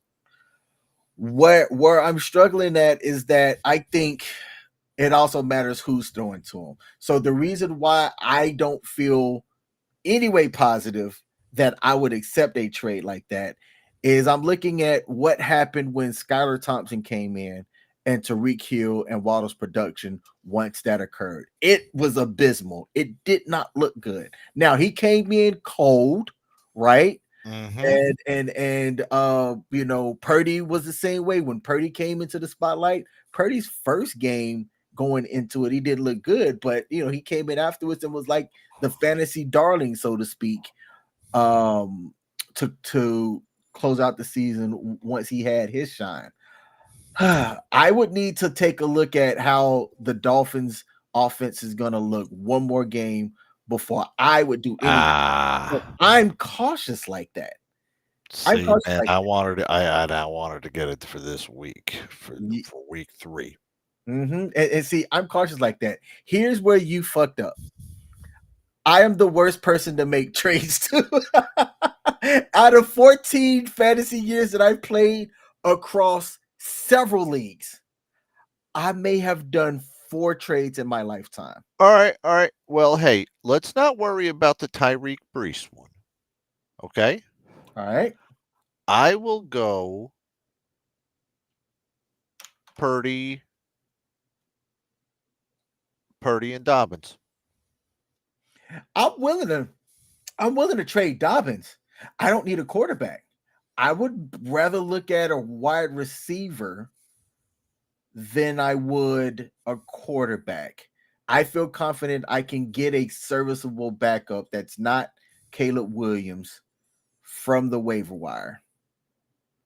If you can package up a trade, I'm comfortable.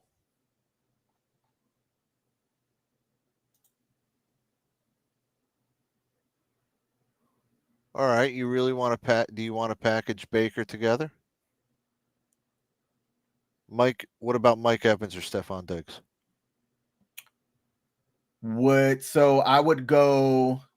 Let me bring back up my team. Mike Evans, Stephon Diggs for Dobbins. Either one of them, or either one. Now we're talking. Now we're talking. Let me take a look. David Cunningham said the 49ers may be on 4 before McCaffrey gets back. Dobbins played well today. He did. Dobbins did He play did. well. Dobbins played well today. Um, He impressed me today, and he's going to impress me over the weeks. And you're not going to start him. have we seen CQ? Okay, David, I have your video. Ooh, okay, so I've got it. I'm gonna play it. Coach, talk real quick while I do something.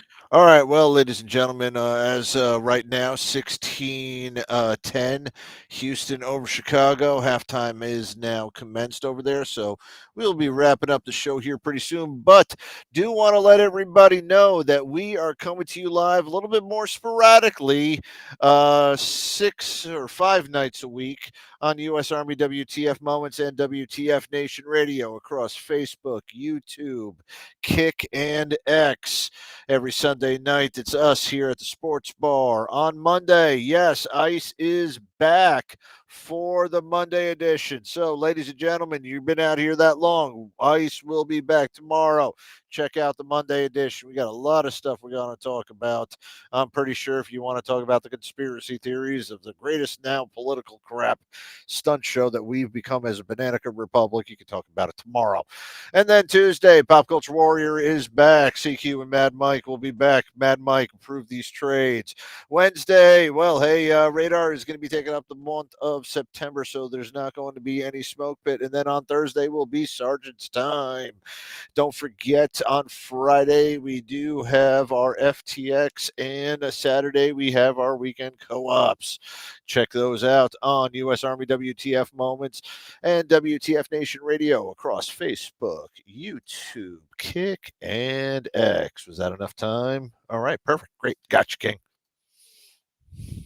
Hey everybody, I'm back. I have Pop Culture Warrior on the line here, and I gave him my trade proposal. Oh, sorry, Coach's trade proposal, in which Coach is looking at getting a running back that is on my bench, J.K. Dobbins, and packaging up for a wide receiver. Pop Culture Warrior, he initially gave me a quarterback that would be a backup quarterback in Brock Purdy, and I'm like, yeah, I'm not interested in that, but I could use a wide receiver.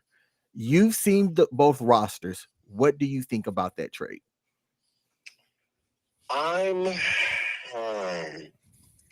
So I mean, you looking at your roster, you got Brees Hall, okay. You got James Cook, okay. You got Derrick Henry, and then you still have Trevor Hubbard, which I love his name, and Alexander Madison's and his Chubb. I mean, you're stacked at running back. I mean, I'll be honest. I don't like you playing Derrick Henry over someone like J.K. Dobbins, to be honest. But that's neither here nor there.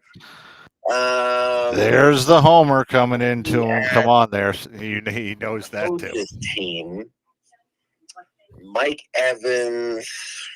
Or Stephon Diggs. Yeah. I mean, Stephon Diggs ain't doing much. What's he? Is he weak? Looking back at the all right, so week 1 he had 6 catches, 33 yards, 6 targets. Okay. But 2 of those catches were touchdowns.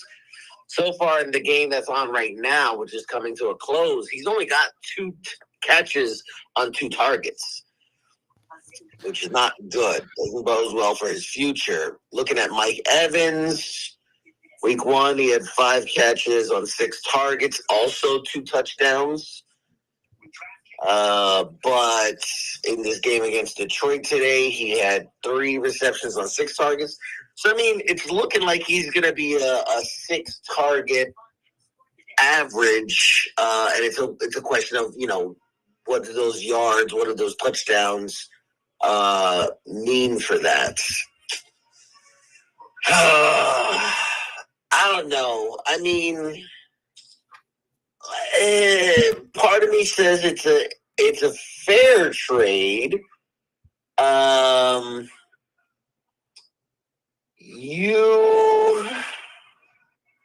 I don't know, man. I'm torn only because you don't have bad wide receivers. I mean, Jalen Waddle had a kind of an off day, but Tua got knocked out of that game, so we don't know how that's going to play itself out. And then, I mean, you got Terry McLaurin on the bench, and as what's his name, Daniel? What's the quarterback? Jaden Daniels.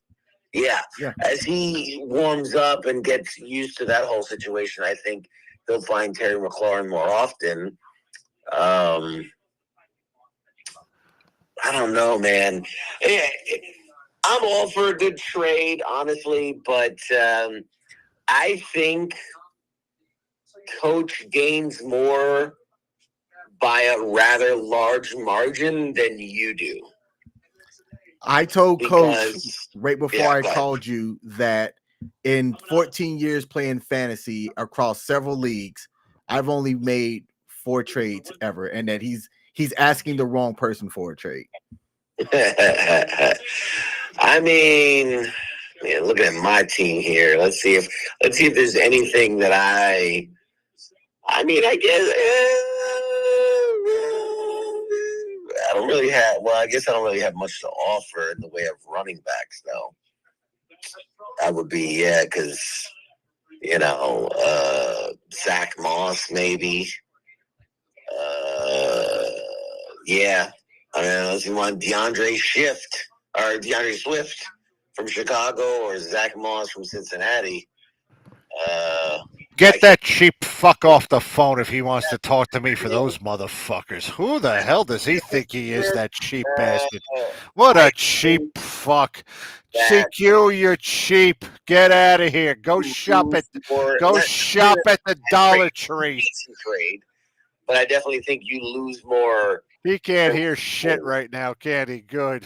As he's talking, I'm going to talk about how CQ's, my screen name is CQ's middle finger, ladies and gentlemen.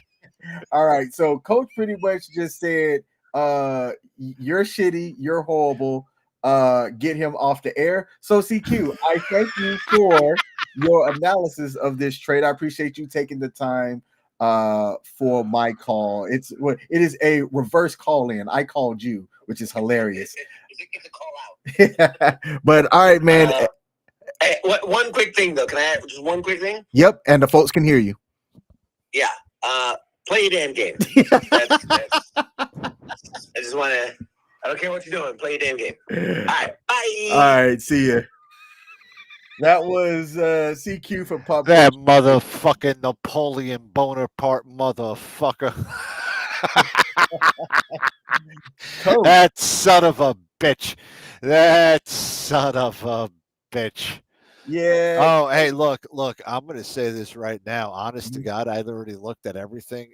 Purdy is my fucking emergency quarterback. So, really, I was giving up a bench player for a bench player. I was willing to give up one of those other two wide receivers for him. I don't know tight end wise, I'd do it, but yeah, I was trying to fucking fleece you for that one because I really do think that I'm good with Gibbs. Okay, I think Gibbs is going to be pretty damn good because Goff ain't throwing it to the damn receivers. But man, after seeing that freaking old boy from freaking what's it called from that you got on your damn bench, I was like, oh man, I got to get him off your fucking bench. I'd use him in Yeah. a fucking heartbeat. Yeah. I'm like, oh. Here's the thing. Still send the trade. If you do, send it for Mike Evans. I like Mike Evans and his target, his volume. That See, and here's where I'm coming from on the Mike Evans part, and I know some people are a little bit iffy on it, but you do have Mayfield, and Mayfield is target happy, so you can hook up on something magical with Mike Evans and Mayfield on a week. That's where I'm coming from on Mayfield. I think, I know some people don't like to do that because, you're codependent on them. And if Baker's not throwing to your other guy, you're getting pissed off at it. All right. I understand that. But I will send that one over there to you for Evans for Gibbons. Okay. Yeah, send it. I ain't saying I'm going to accept it, but send it. I'll send it. But that's going to be, that'll be, like I said, I'll send it. Oh, man. All right. Fuck CQ. Fuck you, CQ. We are going to close. Hey, by the way, if you don't like that, you don't join the go to the other fucking league and go pay $100. You freaking Dollar Tree running fucking bullshit fantasy team having motherfucker. All right. There's a reason why my freaking name is what it is. You freaking motherfucker.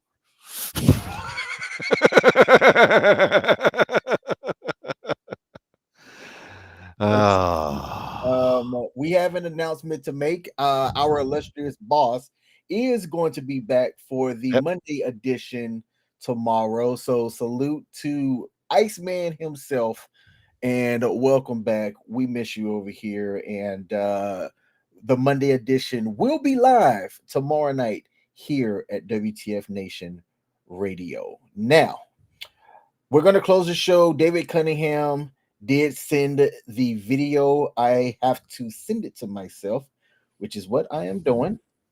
And then we're going to play that video and then close out the show. Let's go ahead and make the announcement now.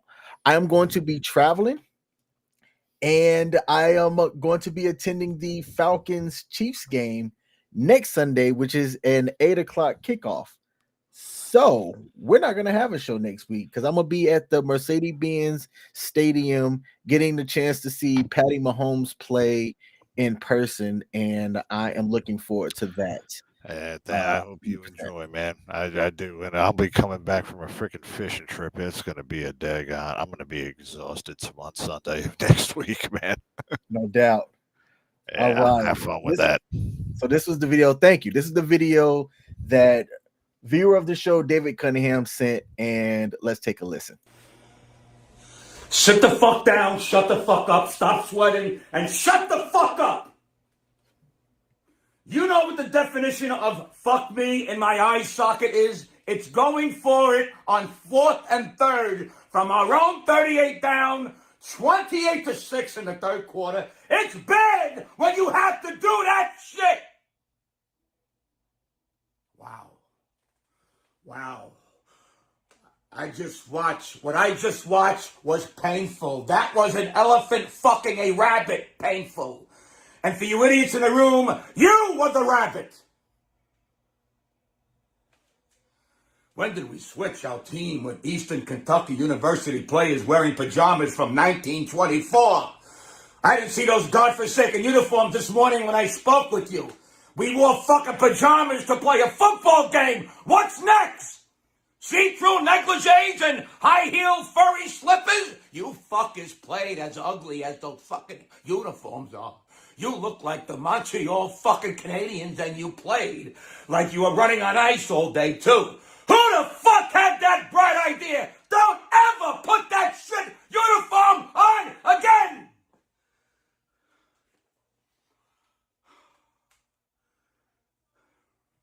I'm not gonna call you scumbag, mutant shitbags. I'm not gonna call you fart gobbling, shot nibbling bottom slurpers. No, I'm not gonna say that. I'm not even gonna call you testicle goggling, piss drinking, disappointing, asshole sniffing, dog blowers who wear high heel clogs.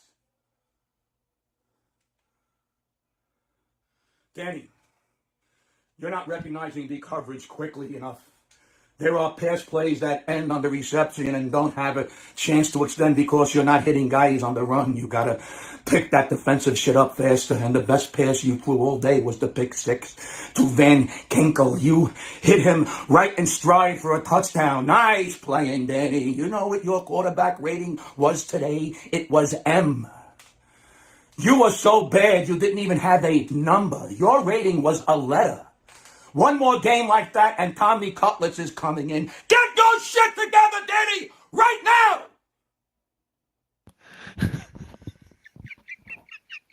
I don't even know what to say about today. Daboll calls plays like Ali Sherman. Holy fucking shit.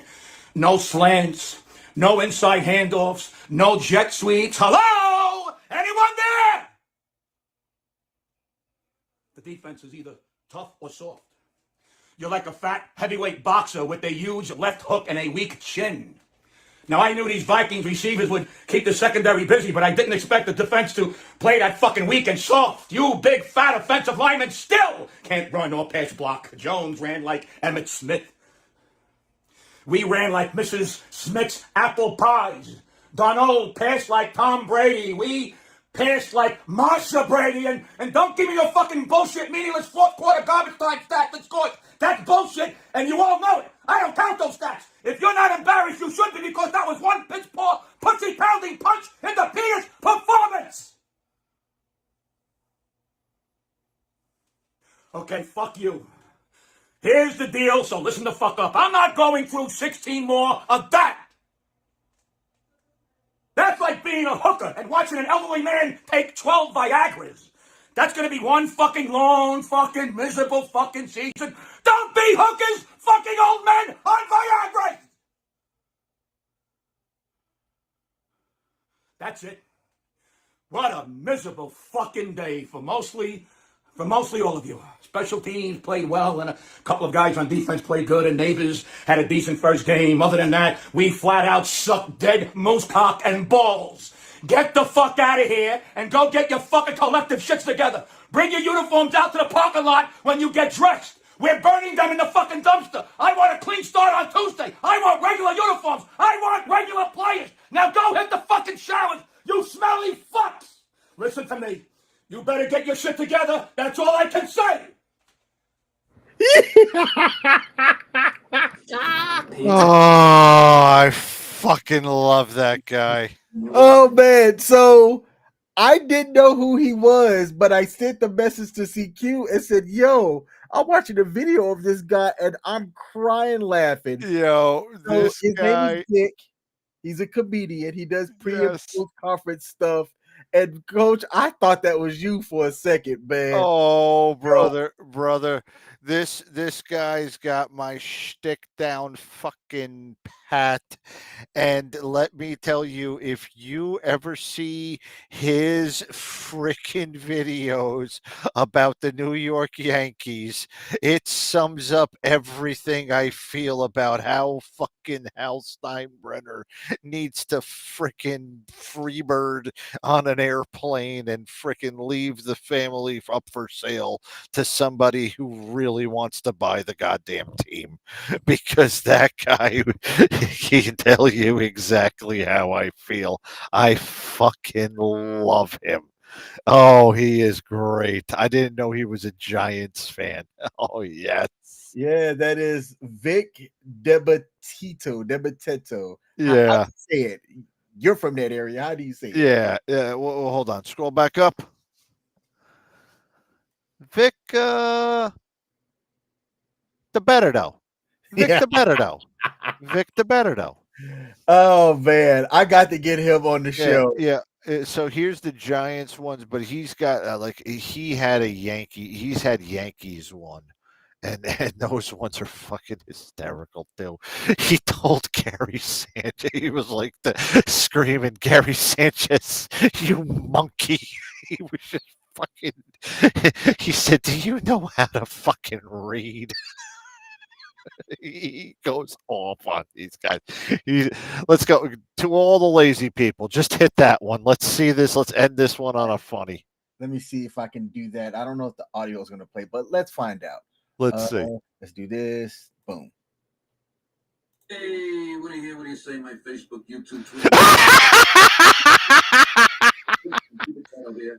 I just heard in the news another injury on one of those hoverboards that everybody's getting for Christmas. Can you hear it, Coach? One guy split his head, another guy went on fire. I mean, you know how you avoid these mishaps? You walk, you lazy fucking idiots. You want to go on a ride? Go to an amusement park, you fucking mutants.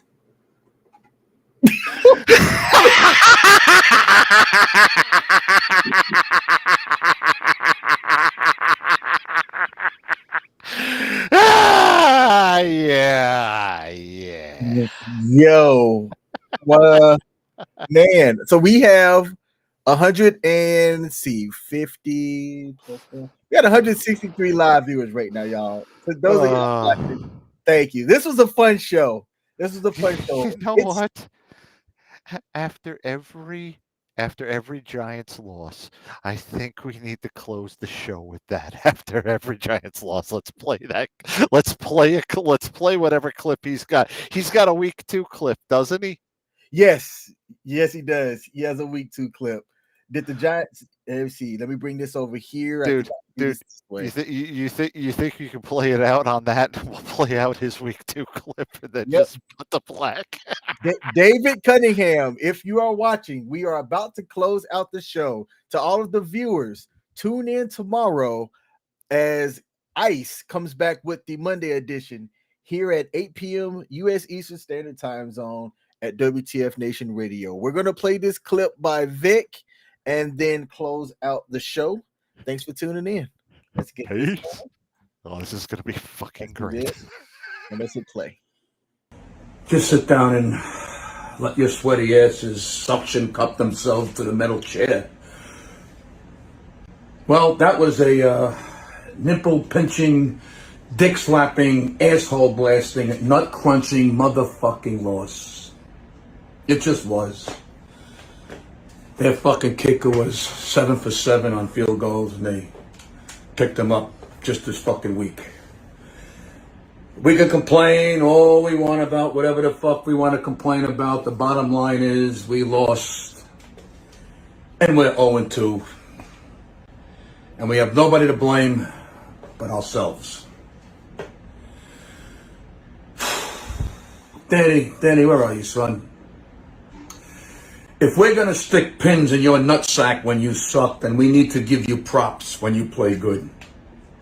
You had to lead this team knowing field goals and extra points weren't happening. That's like going to the plate with 2 strikes. Those fucking extra points and the field goal inside 3 minutes would have put us up by a touchdown if Gano didn't get injured. That's rough, son. You ran hard. You threw well. You were efficient. You saw what had to be done and you did it. It's just a shame you had to do it without a kick. Sit down, man.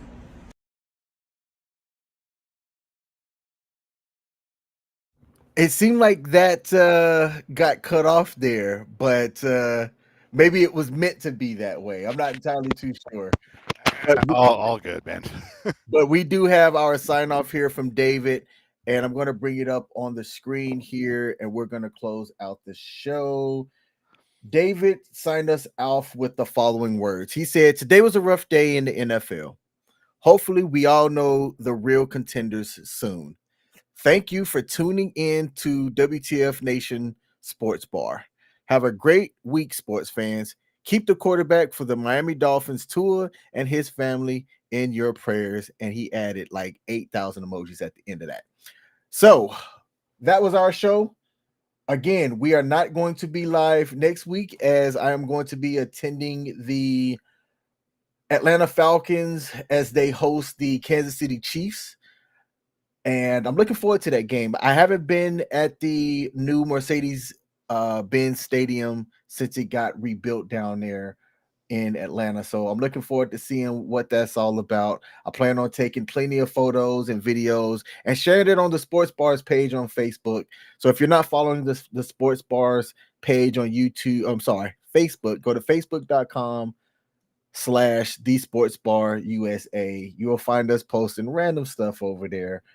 And it also is the best place to come and how am I trying to say this?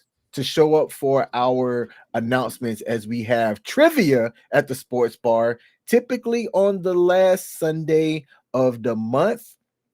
Our next trivia is going to be September the 29th. We're going to have, as long as we have a minimum number of players, this upcoming trivia is going to be